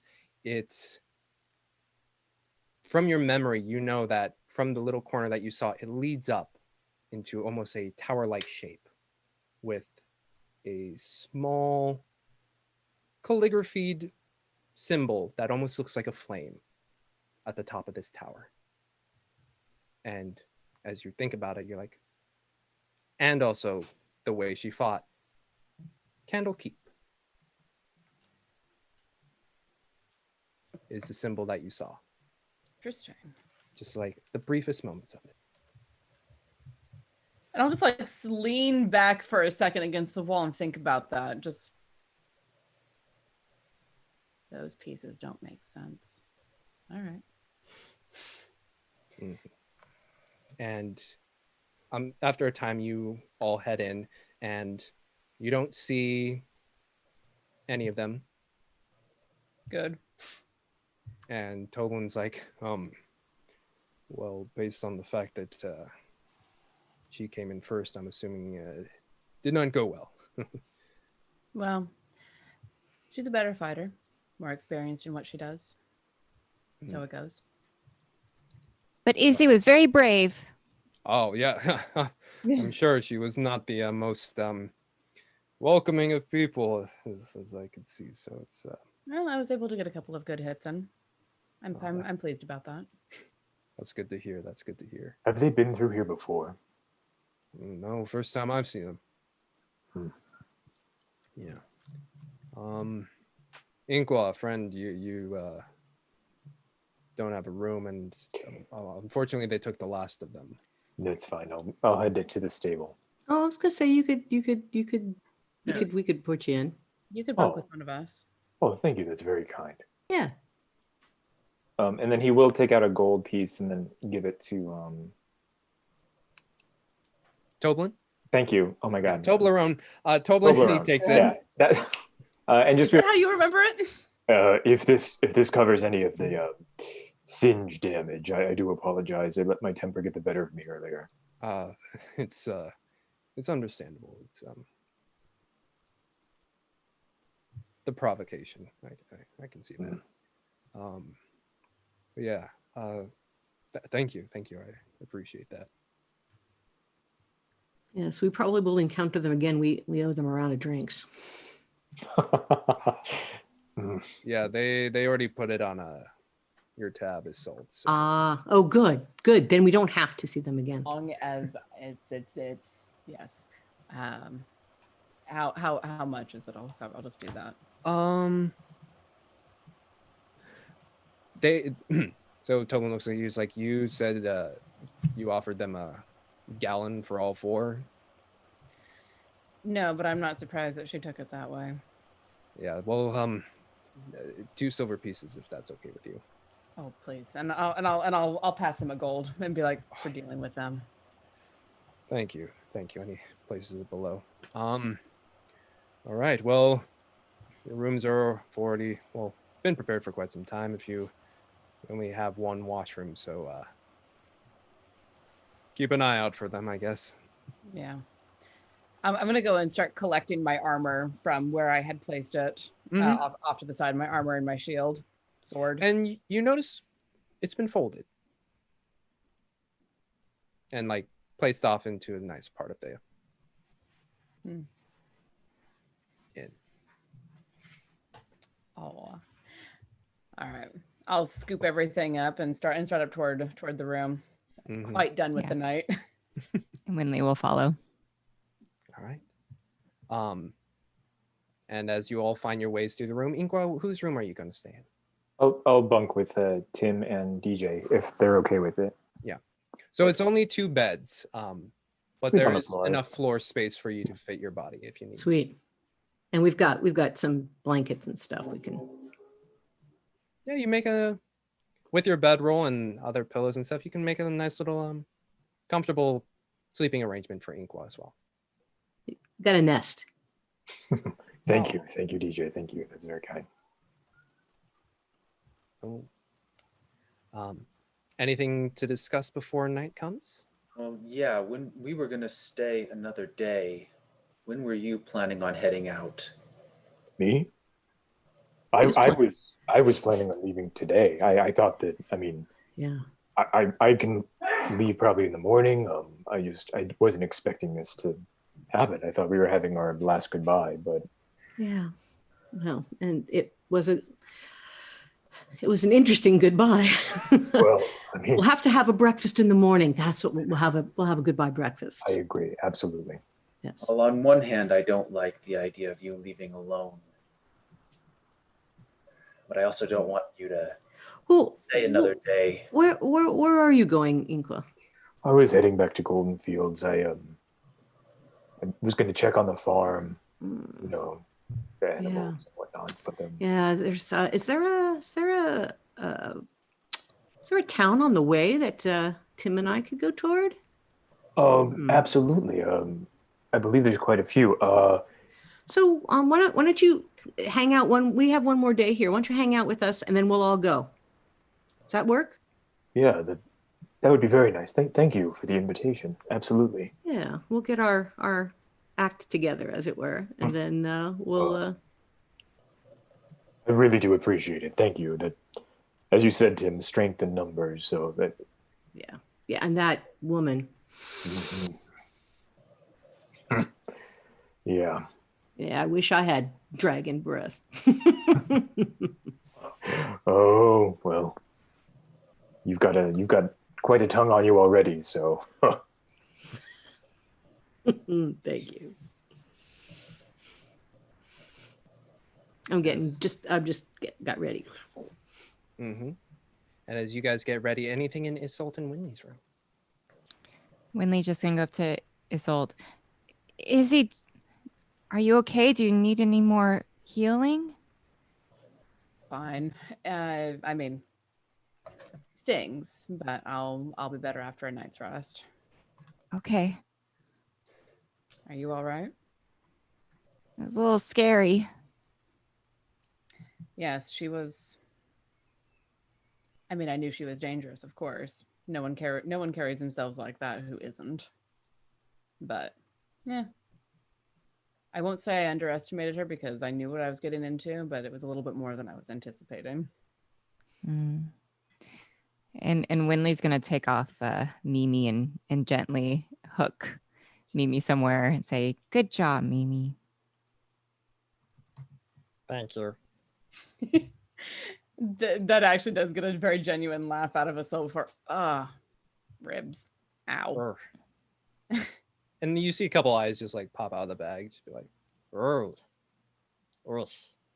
oh, You all right? yeah, that looks like it hurts." It does, but it's not the first time I've gotten my ass kicked in a fight. All right, you know, Mimi really. Yeah, no, you kicked my ass. Anyway, Mimi, time to sleep, and you just see the eyes just go away. That's adorable. And I'll look over at Winley and just like, it's interesting. Well, I'm tired. I'm rambling. I'm gonna get some rest. Oh, what was it? Things come from unexpected sources.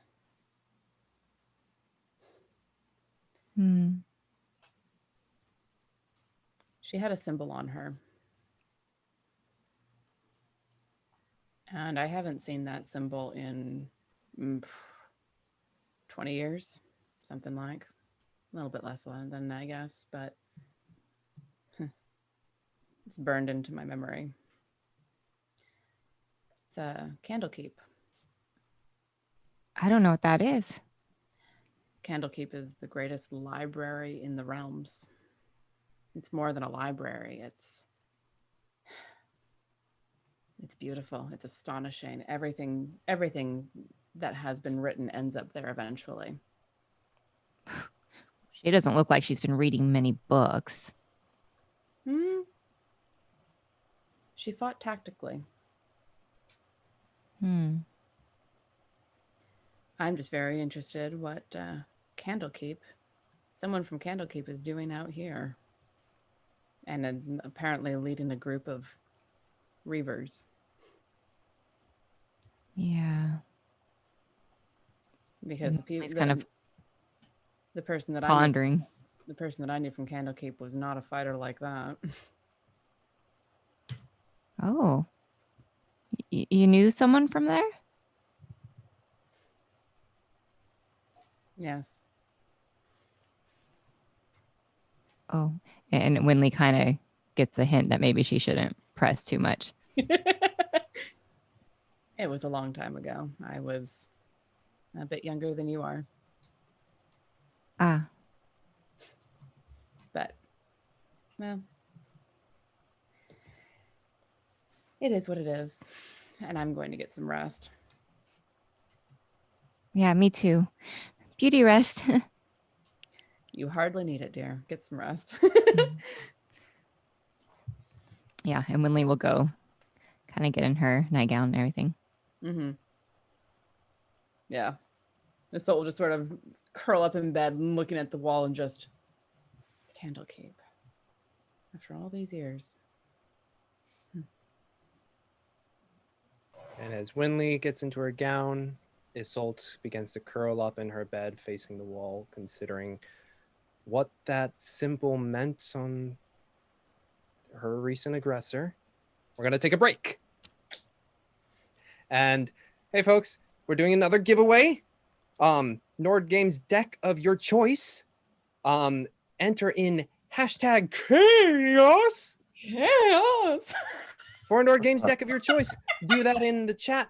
One time only, or you will be disqualified. If you're from the US, we will be able to send you a physical copy. If you are from elsewhere, we'll be able to send you a PDF of any deck of your choice. But until then, we'll be taking our break, going to our respective bathrooms. You go to your respective bathrooms, and we will see you later.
Cucumber.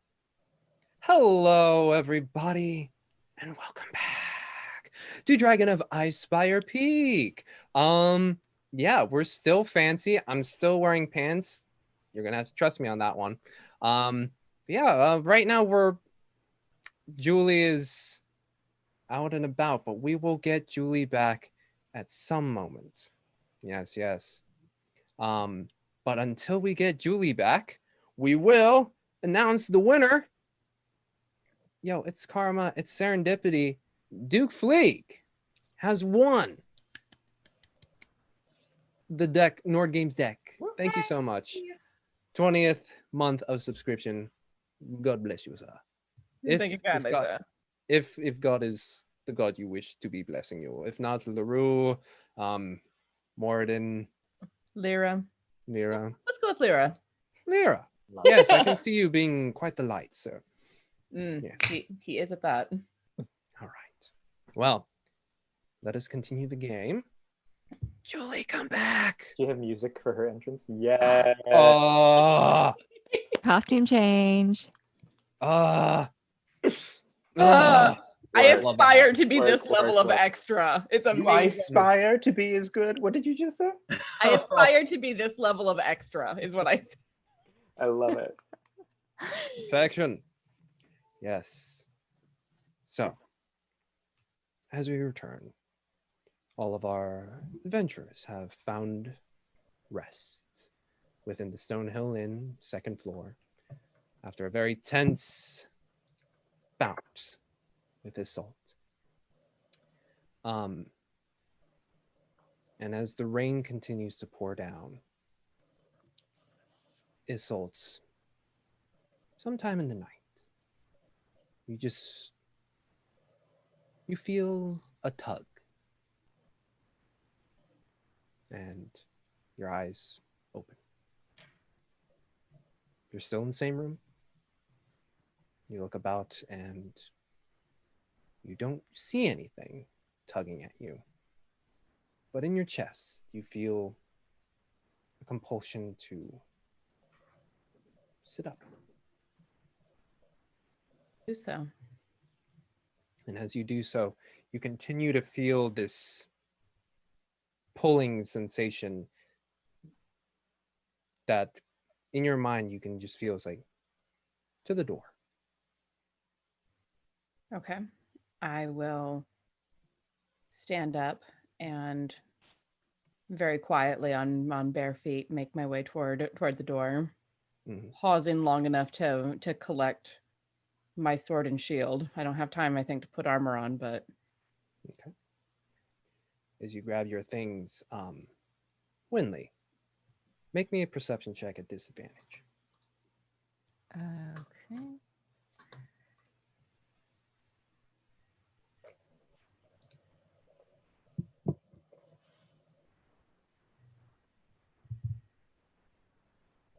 Oh. Son of a bitch. Okay. Okay. Amazing. Isolt, as you begin to leave, Winley, despite your snoring, something wakes you up. Well, I snored so loud I woke myself up. Mm-hmm. It happened. It just shocked you up and you're awake, and you look around, and as the door begins to close, you don't see Izzy in her bed. Izzy?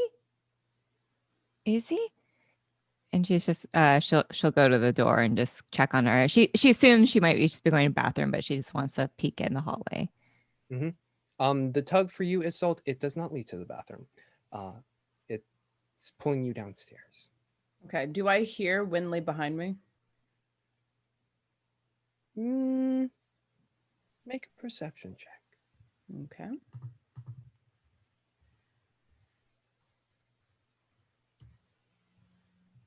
Probably not. Nope. This sensation is your main focus right now. Okay. And does Winley see Isolt going somewhere that's not to the bathroom? You hear the creaks of the stairway. So she wants to kind of follow behind, but kind of sneakily. Okay. Easy enough. Roll me a stealth check as you do. Oh, okay. You have to beat a 7. Okay. Okay. That was surprising for Winley. Oh, you're stepping down the stairs and you're like, when I was walking down my parents' house, I like, just moving about. These must be really good stairs as you continue down. Merkel keeps his in tip-top shape. No creaky floors there. No creaky floors. First is so you make your way down to the main common dining area, and it still looks the same. You still see a bit of a scorch mark where Ingwa had left it. The chairs and the benches have all been put up. And you notice the rain is gone. And that tug continues to pull you forward, aiming towards the doorway. I take a deep breath and square my shoulders. Lady, what? All right. And I'm making sure that my shield is strapped to my arm and my sword is in my hand. I'm going to step outside. Okay. And as you do, you see this Winley as you continue to follow behind. So when you step outside, you look out and there's no rain. But the sky, you swear you guys went to bed when it was dark. And you look up and it's still twilight, dawn, you're not quite sure. It still has those hues of pink and blue and purple within it. But the tug continues to pull you once more, aiming outside of Phandalin. All right, I will follow it. You follow it, and Winley, you continue to follow behind. And this sensation continues to pull you further and further out into the outside of Phandalin. You find yourself being pulled up into the hills. You follow this as much as you'd like to. Mm-hmm. And almost, I wouldn't say out of nowhere, because it just, to your mind, is like, yeah, you were headed to this tree line. You just stand in front and you're at a tree line. The skies is still those pinks and blues. Warmer tones are to the west, to the east. Your sense of direction, while usually pretty decent, feels a little distorted right now. And when you see this happening at the same time behind Isolde, the trees just appeared out of nowhere. And Isolde, as you turn to look back to where Phandalin was, the hills are gone, replaced by trees. Trees that, as you look more and more, they're almost towering, stretching further up, high up into the sky. You can't even see the tops. And bathed in this twilight, dusk light, they're dark and almost like they're wooden columns holding up the sky. And this tug pulls you deeper and deeper. Do you continue to follow it? I do. And you continue to follow. Winley, you are having a trippy ass moment, because you were following Isolde, and then there's a tree line, and then you saw Izzy look back at you, but she didn't see you. And then you look back because you thought Izzy was looking at something behind, and then trees are there, and then you turn back and you just see Isolde walking down. At this point, I think she's going to go into more of a jog and finally say, Izzy! You do not hear her, Isolde. Okay. And Winley, as you say that, you just see Isolde continue to walk. So she'll continue to follow. At this point, she maybe assumes Isolde's sleepwalking or something. Okay. And as you do,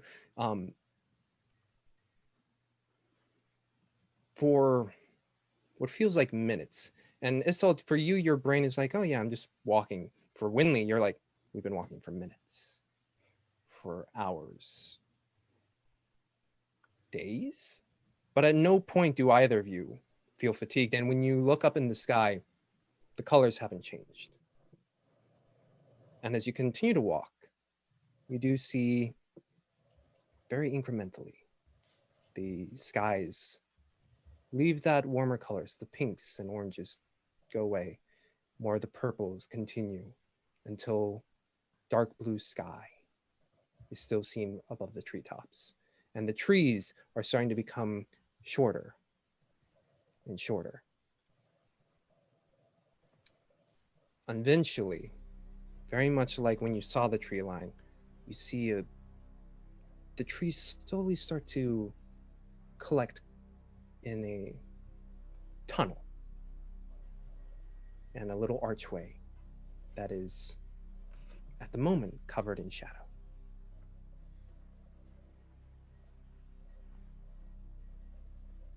Do you continue, Isolde? I do. And as you And walk, upon that, but as Winley sees that, she's going to say, Izzy, wake up! you feel nothing, Isolde. And you continue to walk. And as you walk, you notice that this channel that the trees are making, it's almost as if their boughs are bending to form over you until the sky is gone. But even as humans, for both of you, you can still see the path that it is clearly leading you along.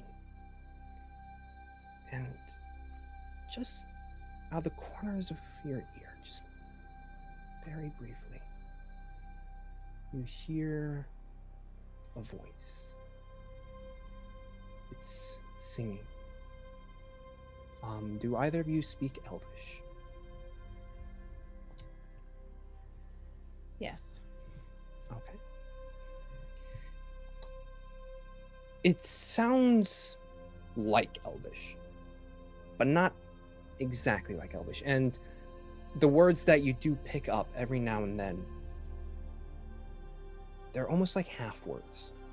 Just, you hear part of a word, maybe it's love, but then it fades off into another word. And this lilting, soft voice continues, and the sensation within you, Isolde, is much stronger as you continue down this pathway. And the light that seemingly out of nowhere is you're able to see in the dark, you see a mode of light, just, and these gentle floating lights just continue to light your path. You see little flowers, also of a bluish hue, phosphorescence, not natural bioluminescence, just lighting the path. And as you get closer, you see them bloom as you walk by. And as you're walking, you realize there hasn't been a single sound aside from the singing as you've walked this entire time. And eventually the singing becomes louder and louder until eventually you see the pathway open out into a grove. And there, as you step into this grove, Isolde, and cross the path or the entryway of this tunnel, the pulling stops, and this atmosphere around you is warm and inviting. And you can see more of those little motes of light as they are floating above a clear, still pond. And within that pond, you see just the crescent of a moon. And as you look up just a bit, there is the moon, as well as you see in the reflection of the water, just bathing this clearing in silver light. And as you look across this pond, you see draped across a rock, bathed in this moonlight that almost as if the light itself has created like a silvery gossamer dress across this figure whose silver hair flows down into this dress, outlining an alabaster colored face. And she looks elven, but with very exaggerated features, high cheekbones, very pointed ears, sharp nose. And this pond is only about maybe 20 feet wide, but even at this distance, as her eyes flit up and the singing stops, because the obvious source was right in front of you, you see eyes that have no iris, no pupil. They're of pure blue. And even at this distance, you can swear you see little silver specks, like starlight, in her eyes. And as she opens her mouth to speak, even across this pond, you feel her voice. It's like a whisper in your ear. And Winley, standing next to Isolde, you see this figure as well. And you hear this voice. But at no point does she look at you. Her eyes are on Isolde. And she just says, "Hello there. Welcome."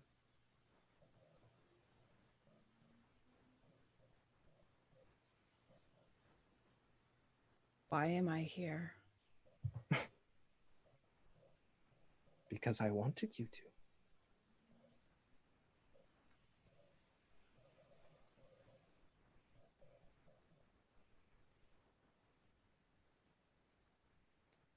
You do remember who I am, yes?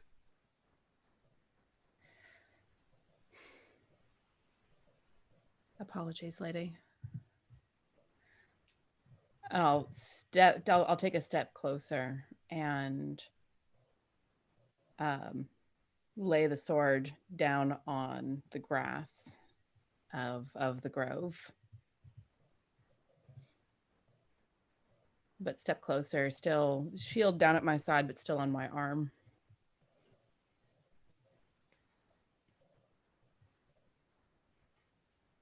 Well, what news do you have from the outside?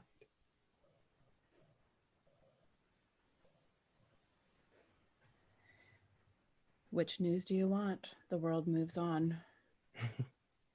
Certainly it does. Certainly it does. It's anything will do, really. Just want a bit of conversation.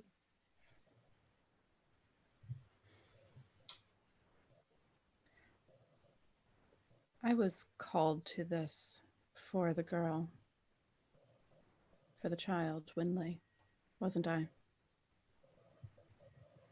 You mean here, right now? No. As a paladin. Oh, yes. Partly that. Partly because I like your face. And you see her fingers slowly just kind of tracing the edge of the pond. Faintest of ripples going across.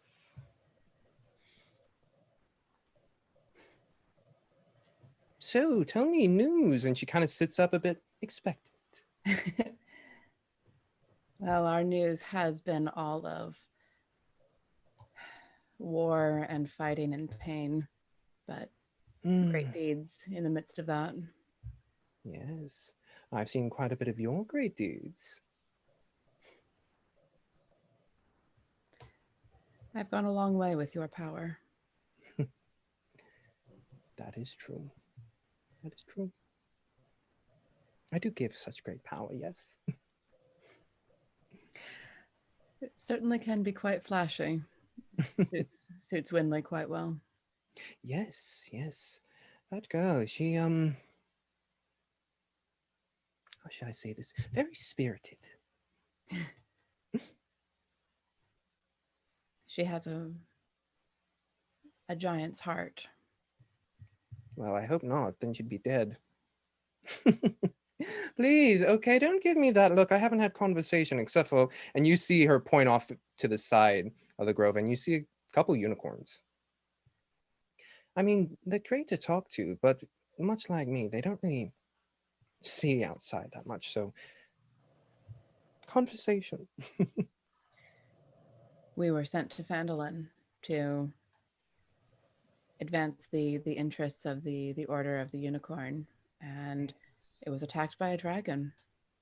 Yes, I saw the Winley. She asked for my aid numerous times. I could hear her practically shouting. It was it's great to hear my name so much.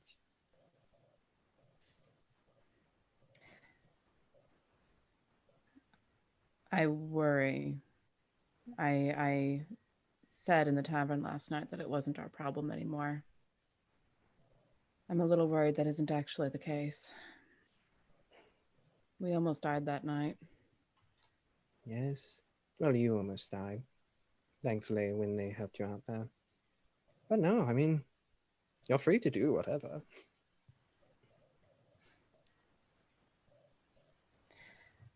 I am and I am not, my lady. You know that. Well, you're free to do whatever as much as you would like to. If you said, oh, let's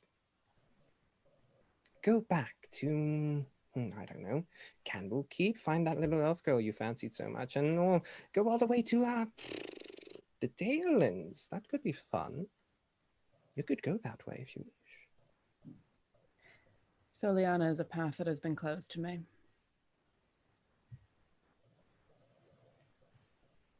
Diverted.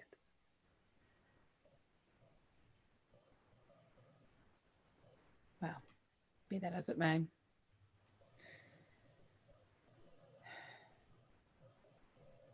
I am not... Maybe that's part of why you called me. I'm not someone who can turn away from this sort of thing. I don't know. I wouldn't say that. Of course you are. Please. Yes, you are that person. That's why I wanted you. So what now? What now, indeed? Oh. I believe we have to get to the official bit, right?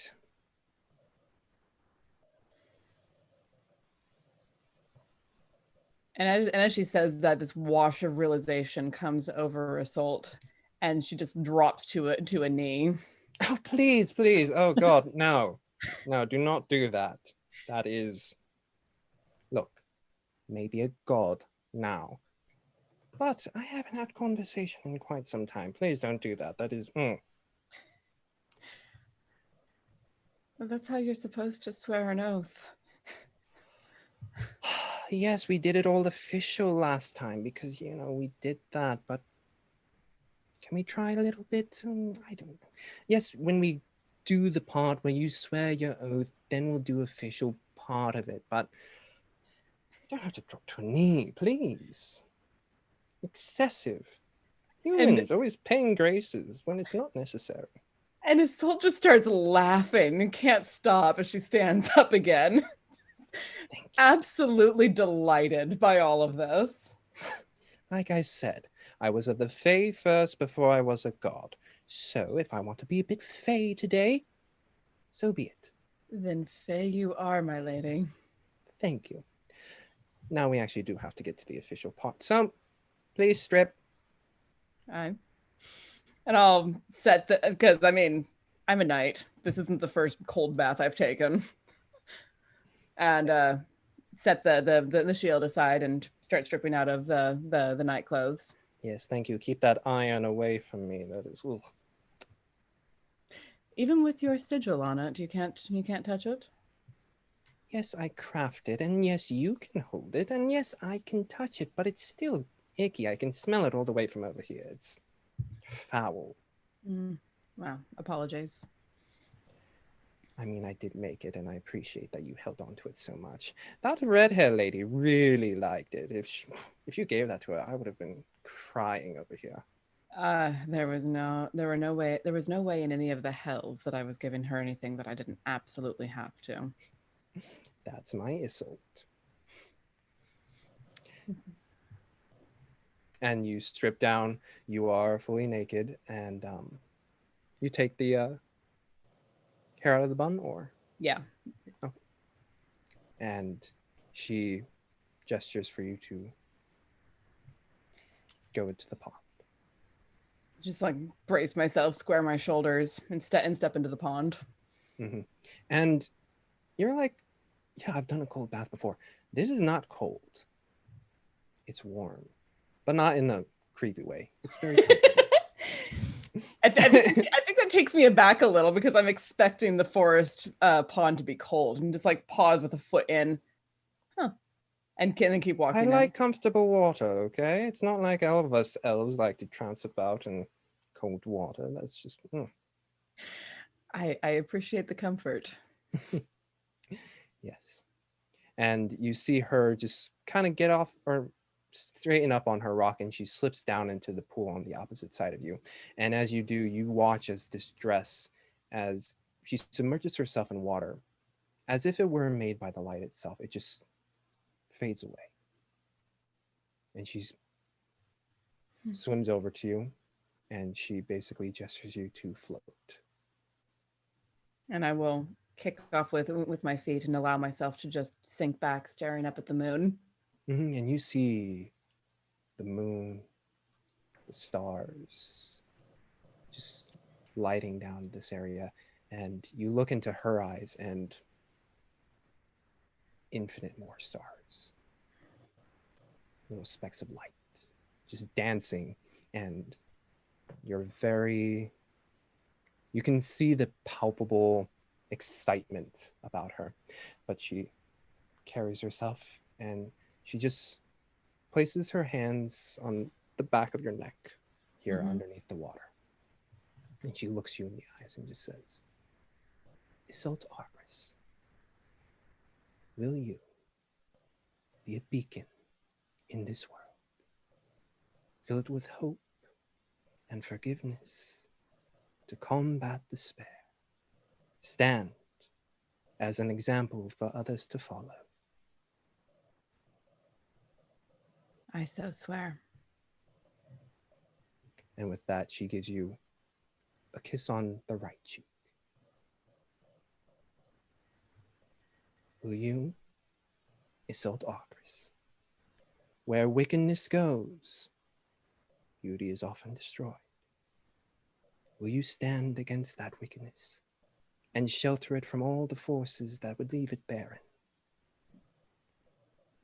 I so swear.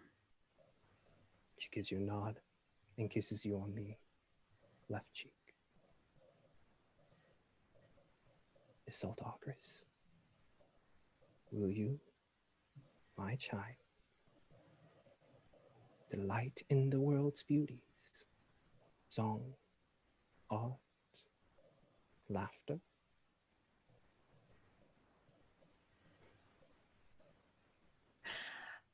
I so swear, my lady. You got one of those down already. Very good. And at that, she kisses you on the forehead. And the last one, she looks you very seriously, and for the first time, the mouth, no smile, but the eyes still electric. Will you, Isolt Argris, have fun and love life? And you see the smile return. Every inch, I so swear, my lady. And with that, she gives you a soft peck on the lips. And she looks down at you, is like, and with that, you are mine. And for all time, until the day your human life expires, you will be the champion of life, of love, of art, and of laughter.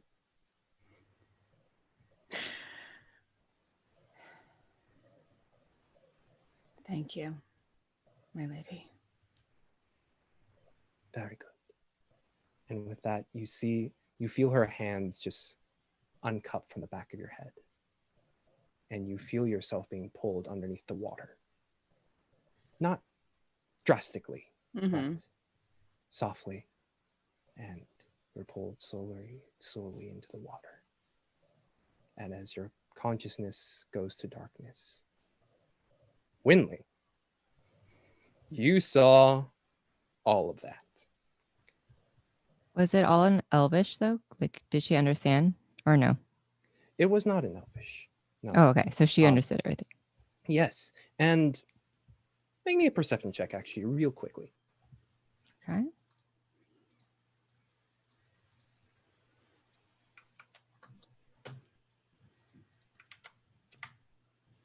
$11. 11. Yes, easy enough. In your mind, you understood everything. But just in the hint traces on the edge of words, you heard a language you're not familiar with. Got it. And as you see Isolt just drop into the water, and you look and you're like, there's no way in hell that pond is that deep. But you just see Isolt disappear. And then, go ahead. Yeah, she's going to rush to the edge of the water, try to look for her. You look for Itzy. And as you start to make your way, finally, LaRue flicks her eyes up and looks straight into yours. She'll Hello stop. there. Are you talking to me now? Yes. Sorry, we had to be very official about that. If you were to walk in there, great danger would befall Isolt. Oh, is she No, going to be I'm kidding. okay? I'm kidding. No. But you know your mentor. She's one for pomp, circumstance, order. Why couldn't she hear me? I did not want her to. Oh. Are you LaRue? Yes. I know. Since your conception of me is, she points over to the unicorns. Yes, I know. That's, I am not a unicorn. I am queen of the unicorns. But at no point am I actually ever, okay, if I wanted to be, I could be a unicorn. But no, that's more of Myaliki's domain. I don't become a unicorn. But I'm LaRue. Oh, you're just more beautiful than I ever thought you would. Please. Oh, say that one more time. You're more beautiful than I ever thought you would be. I mean, not that I thought you were ugly or anything, but I just couldn't imagine. Oh, you're so funny, Winley. And you see her kind of swim up to the side of the pond, and she pushes herself up. And as she gets out of the pool, the gossamer dress reassembles over her over her body, and she just kind of sits on the side of the pool, feet dangling in.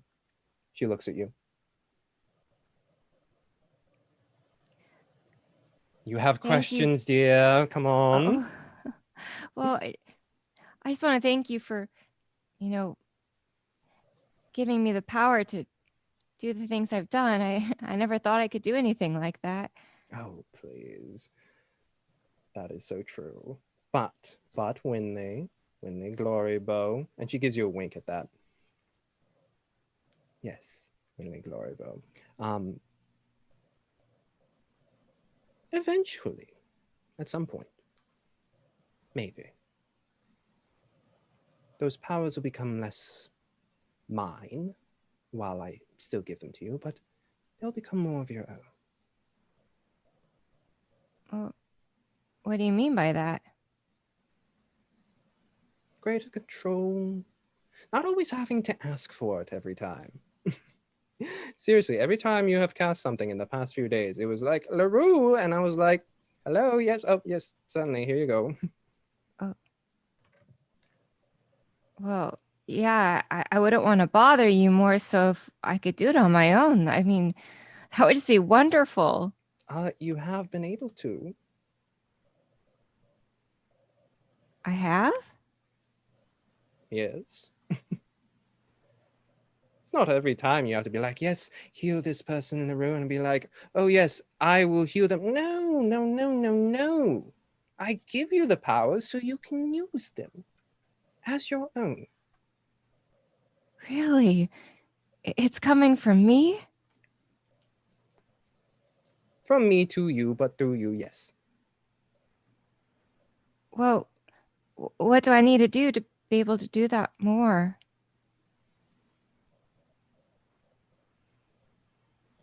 Believe. Oh. Well, I do. Very good. And that is just the start. But right now, you believe very much in me. Maybe turn a little of that to you. Oh, yeah. I see. I may tell my followers to do that all the time. Yes, your followers. Very eclectic lot.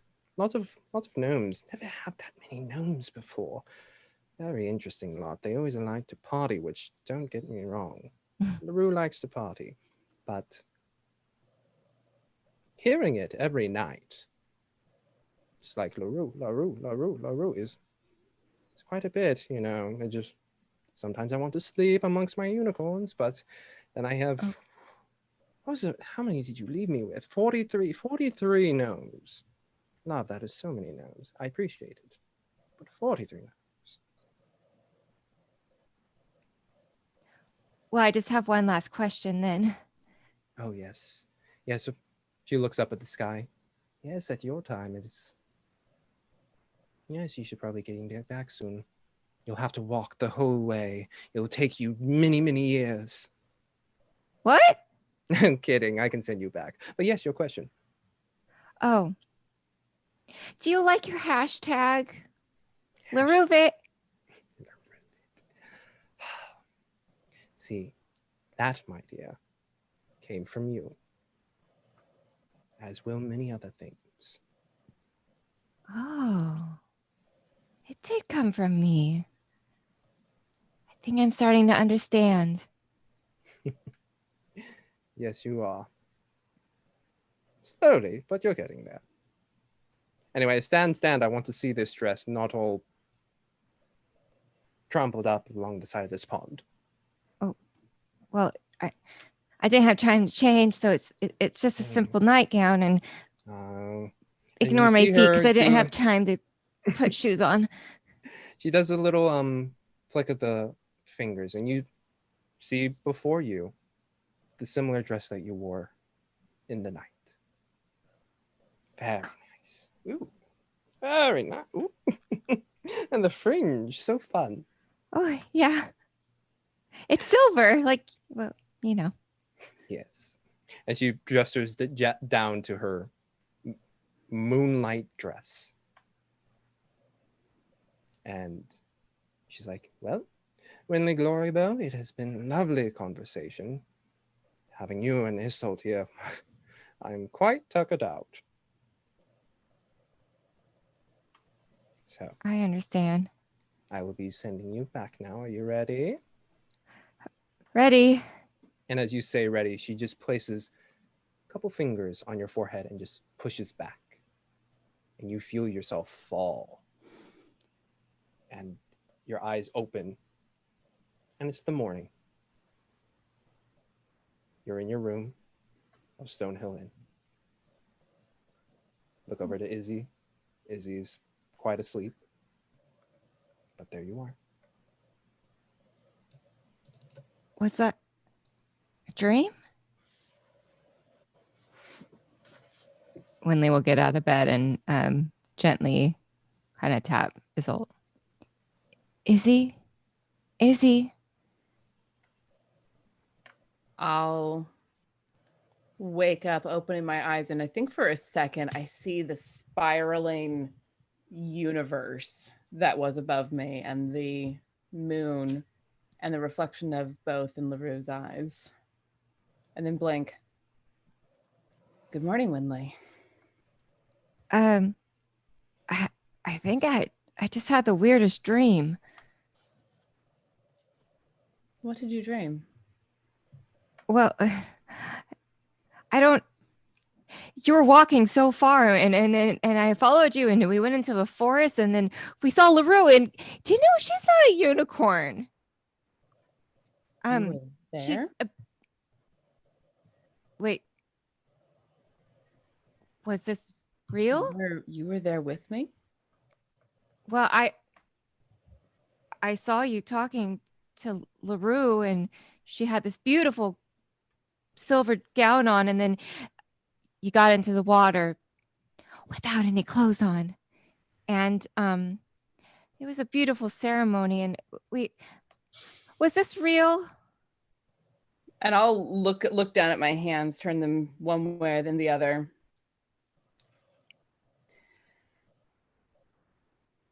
When a paladin reaches a certain milestone of belief, they make an oath to their deity. That was what you saw. I didn't know you were there. I'm sorry. Oh, I didn't mean to intrude or eavesdrop. I was just worried about you. You are a very large part of the reason why I am a paladin. You were not intruding. She is your goddess too. Oh yeah, I did get to speak to her actually. Isn't she interesting? Yeah. I can't tell if she likes the hashtags or not. She has a fey sense of humor. I'm sure she does. Yeah, I could see that. But you know what, Izzy, she said that a lot of the power can just come from me. We are a conduit for the goddess's power, but she entrusts it to us. Much like, and I'll gesture over at my sword. Please tell me my sword's over where it's supposed to be. You look over. And a small item on your person goes missing. Kidding. No, it's there. That is not small. It's not small. It's a long sword. In which universe is a long sword small? For a giant, maybe. You said she had a giant heart. But yeah, I'll gesture over at the sword where it is. The blacksmith creates the sword, but then it is given to the wielder, and it is up to the wielder to do with as they please. Oh. LaRue, in this sense, is the one who has certainly given you the power, but she has also entrusted you with the wisdom on how to use it and when. I see. Well, that's what I'm going to start working on, Izzy. Learning how to wield my sword. And I'll slip out of bed and stand up and just like smile at her and kiss her on the forehead. I believe in you.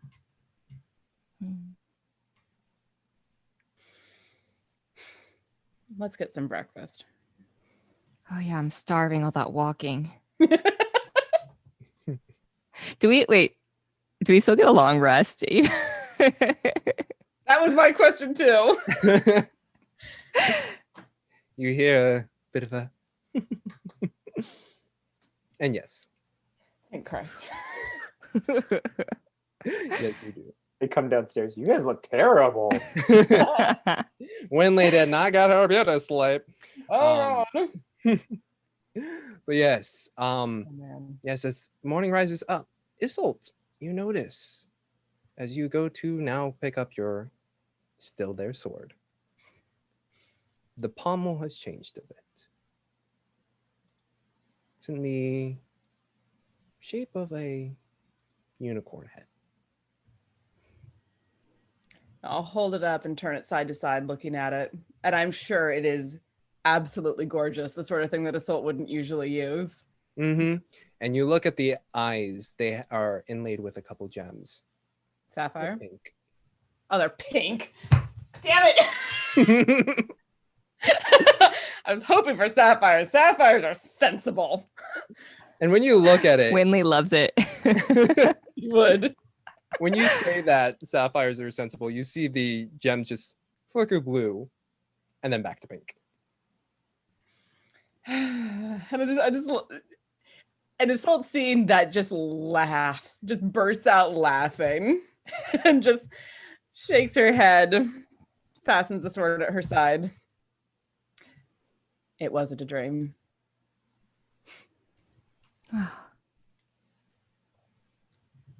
And as you guys make your way out of the room, you three, sun hits you, especially after that nasty evening, but you feel refreshed. After the night's sleep comes to you quite readily, and then the sun peers through the window, waking you three as you see fit.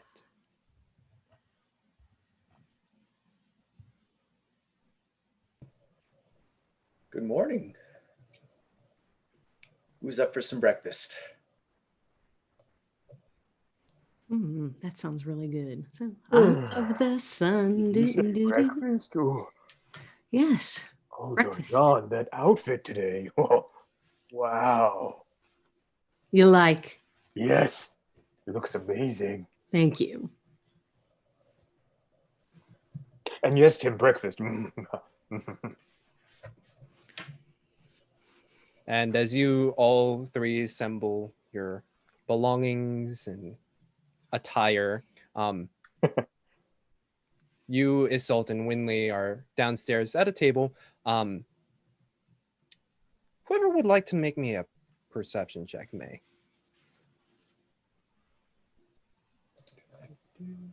I'll always roll dice. You talking about the people who are downstairs already? Anybody. Ooh. Oh, well, I saw a nat 20, so you're still muted. Yeah. Yes, I mute when I'm not on in the scene. Not fucking 20. Damn it.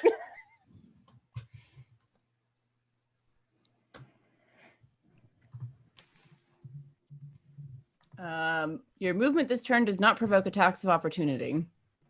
Treat. Ooh. Nice. So yes. Yeah, I think that's everybody. Oh, Yeah. sorry. Are we all done? We're all doing it. Why not? 20, dirty 20. Nice. Dirty 20. The And- dirtiest of 20s. As you all exit at your different times, you look across the hall at the other doors. They're open and empty. And as you make your way downstairs, all of you, the Stone Cold Reavers are not there. Huzzah. Indeed. And as you two are sitting down there, you see the three descend, and Darjan just has this massive flowing hat with boa and ruffles. She looks like a fucking pirate. She's gonna kick some ass. And Isolt just grins as she sees Darjan. That is a hell of a look. I was love it. ready for those Reavers. I Well, love it. That's what you dressed for? I figured I was going to have to sing my way out of it. And as you five are down there and you guys are able to find a table, you see a familiar gnome seated at the bar counter. and you see Old Man Jenkins taking his corner seat. And then as you descend down, all these exclamations of Darjan's clothing, Nyx turns around. It's like, oh, wow. It's a, that's a hat right there. Come join us, Nyx.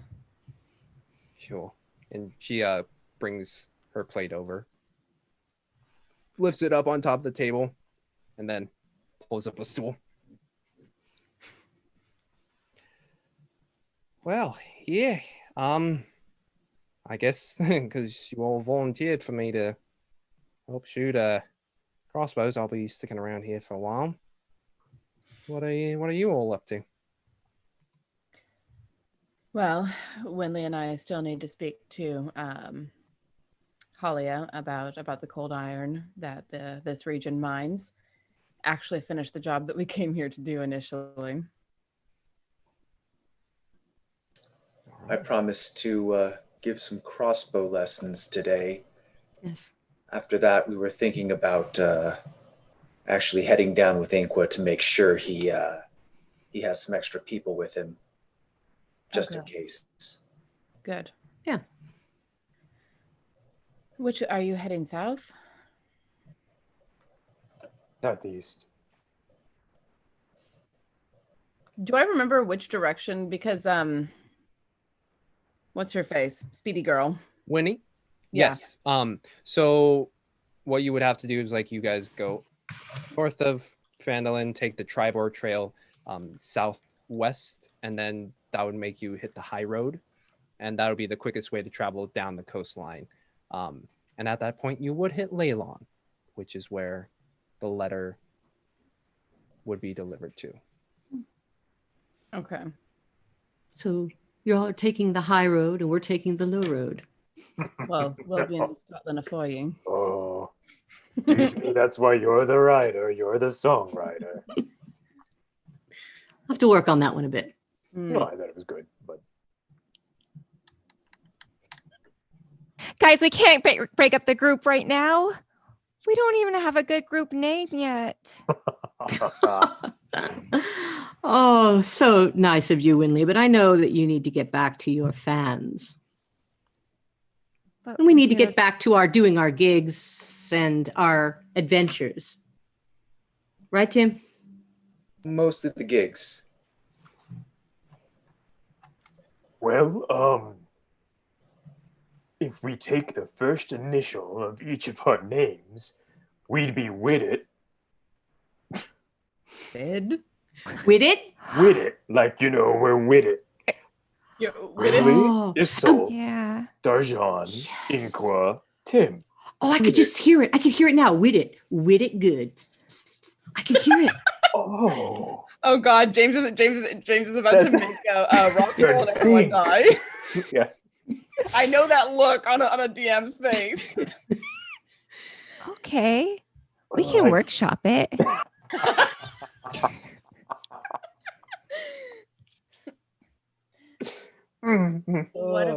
What about something like Dragon Marked? Since we were brought together by a dragon. Oh, that's Dragon more mark. apt. Wow. I don't know. It sounds like we're being hunted. Yes. Aren't we? But not marked in the sense of a hunter's mark, but marked in the sense of scarred, changed, marked, changed. Dragon scarred. Ooh. Well, we Like could continue Dragon's to Guard. brainstorm as we Yeah. adventure together. Dragon's Oh, guard. Winley, I see what you're Oh. doing. That's as good as the Gnomon Guard. Aye. I mean, I did not come up with that name. No one's accusing you. well, I mean, I'm not sure about what Tim and Darjan have to do, but Winley, if you would like, we could probably accompany you to see this. Who did you need to see about some iron or something? Oh. Let's go see Holly again. We need to talk to Holly about the cold iron. I mean, I don't see any. I mean, unless you both are in a rush to get south. Not particularly. Oh, I'm sorry. Oh, that's or you, whoever. Well, We're like not. I don't know Tim about Tim you, said yeah. he needs to he said he would help with the crossbow practice. So we're Oh, gonna be we'll here be for a around. little bit. Mm-hmm. Can So And I promise to teach Dahlia a little bit about dagger work. Oh, right. And I could ask our tavern owner bartender friend here if I could do a couple more gigs. Oh, I'm glad this just is not goodbye this morning then. Me too. This isn't our last breakfast. No, it's not. We may even get Oh, a few all right. more meals together. I'll have to change that song. Okay. Oh.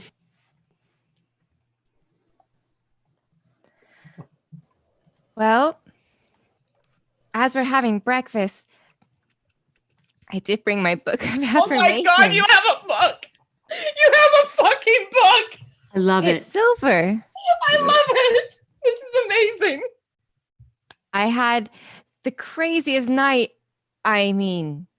dream. And I liked this affirmation. I am becoming closer to my true self every day. I just had a dream about how sometimes your abilities, you might think they're coming from someone else, but they're really coming from yourself, and you just got to believe in yourself. And then Winley kind of goes on her speech and pumps up everyone and lets them know that, they really can believe in themselves. And so everyone, once again, has 6 temporary hit points. Thank you. And when Winley mentions having an odd night, Isolde sort of looks down and away with a smile. Can we roll perception on seeing their little funky roll an insight check because Insight? they're not being subtle about it, but roll. Oh, okay. It's true. I just think they had a guy 23. in their room. Yeah, number 1. I was pretty close. Rolled a 2. Wow. And I rolled 23, James. I don't know. Oh, 23. For Tim first, interesting night, says Isolde. I did not. I reacted when Winley said it. Sorry, no, Winley said interesting night. And then Isolde laughs. You don't quite know what they were doing, but it was interesting. Huh. Inkwa, you get the sense something happened last night. There, and Winley particularly is laying it on thick that it didn't happen. Would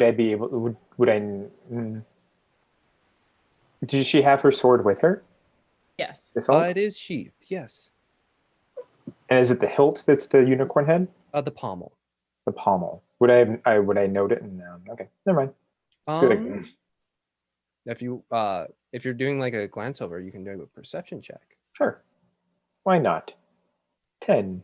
10. Trying to figure out what's different. Yeah. Like the way because you are all seated at the table.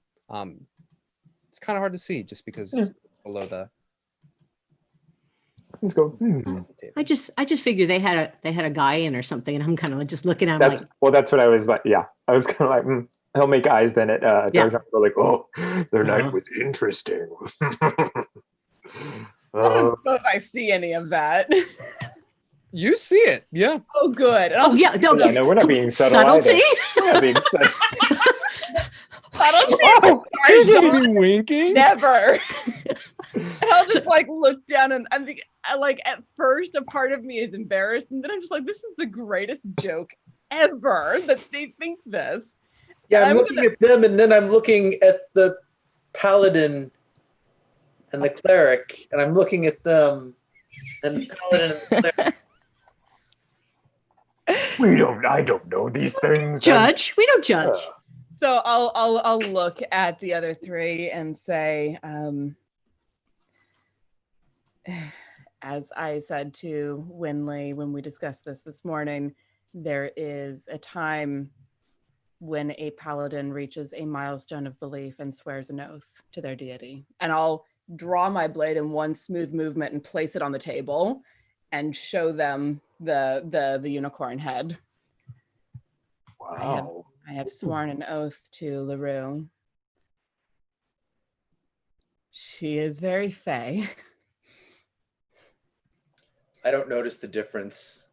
I'll like indicate the unicorn head. Who's like, does this look Oh, like something I would use usually? And I do hear It's that. bedazzled. it looks more Winley, to be honest. It does look more Winley. Yeah.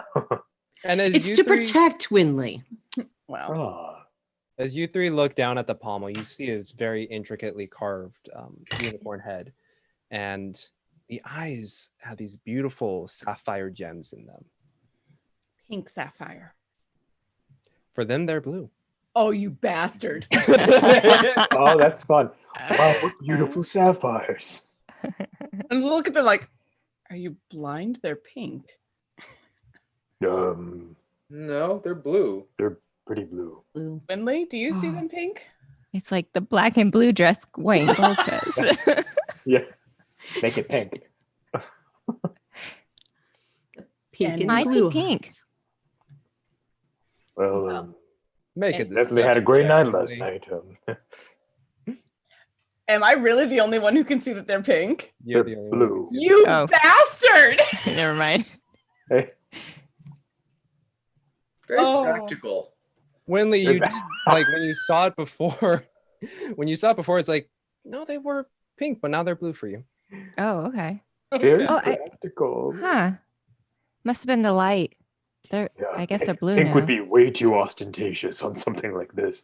They're blue. Wouldn't be They're- appropriate for the pommel of a sword. Agreed. Pink is Too one fey. of- too fey for a goddess who was fey and is queen of the unicorns. I just say things as old. I don't know anything about this. No, it's not uncommon for higher ranking members of the Knights of the Unicorn to wear a mantle like what I do, but in pink rather than blue. And the goddess knows that I prefer blue and is messing with me. Oh. Oh. And you said she's He is so very fey. You two would get on well. Yeah, and Tim and Darjan, you know, because you were born there, Silvery Moon was named after LaRue for the Silvery Moon. Hmm. Okay. Yes. So maybe I'll have to make a song about LaRue and the Silvery Moon. All right. If you ever do, I'd love to hear it. But yes, it was a important moment. The baptism of a knight, a paladin. Sorry we missed it. Yeah. it sounds- I'm amazed anyone saw it. Winley apparently heard me leave. Ooh. Yeah, I followed her. Well, good for you. Good for you. I'm glad that it was something that you guys could do together. Hmm. I didn't know she Missed was it. there. Ugh. I didn't know she was there at all until I woke up this morning and she told me that she'd seen it. And I was like, oh, well. Well, thank LaRue. Indeed. Mm. Well, and I'll pick the sword back up, slide it back into its sheath. Mhm.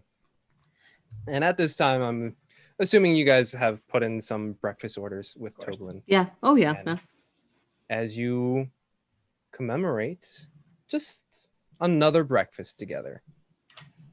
That is where we're going to end tonight's episode. Oh, it's another shawarma. I love it. Another Yeah. shawarma. I love these moments. Huzzah, shawarma. Piece of bread, some sausage, eggs, bacon. The Oh. good shit. Good food. The good food.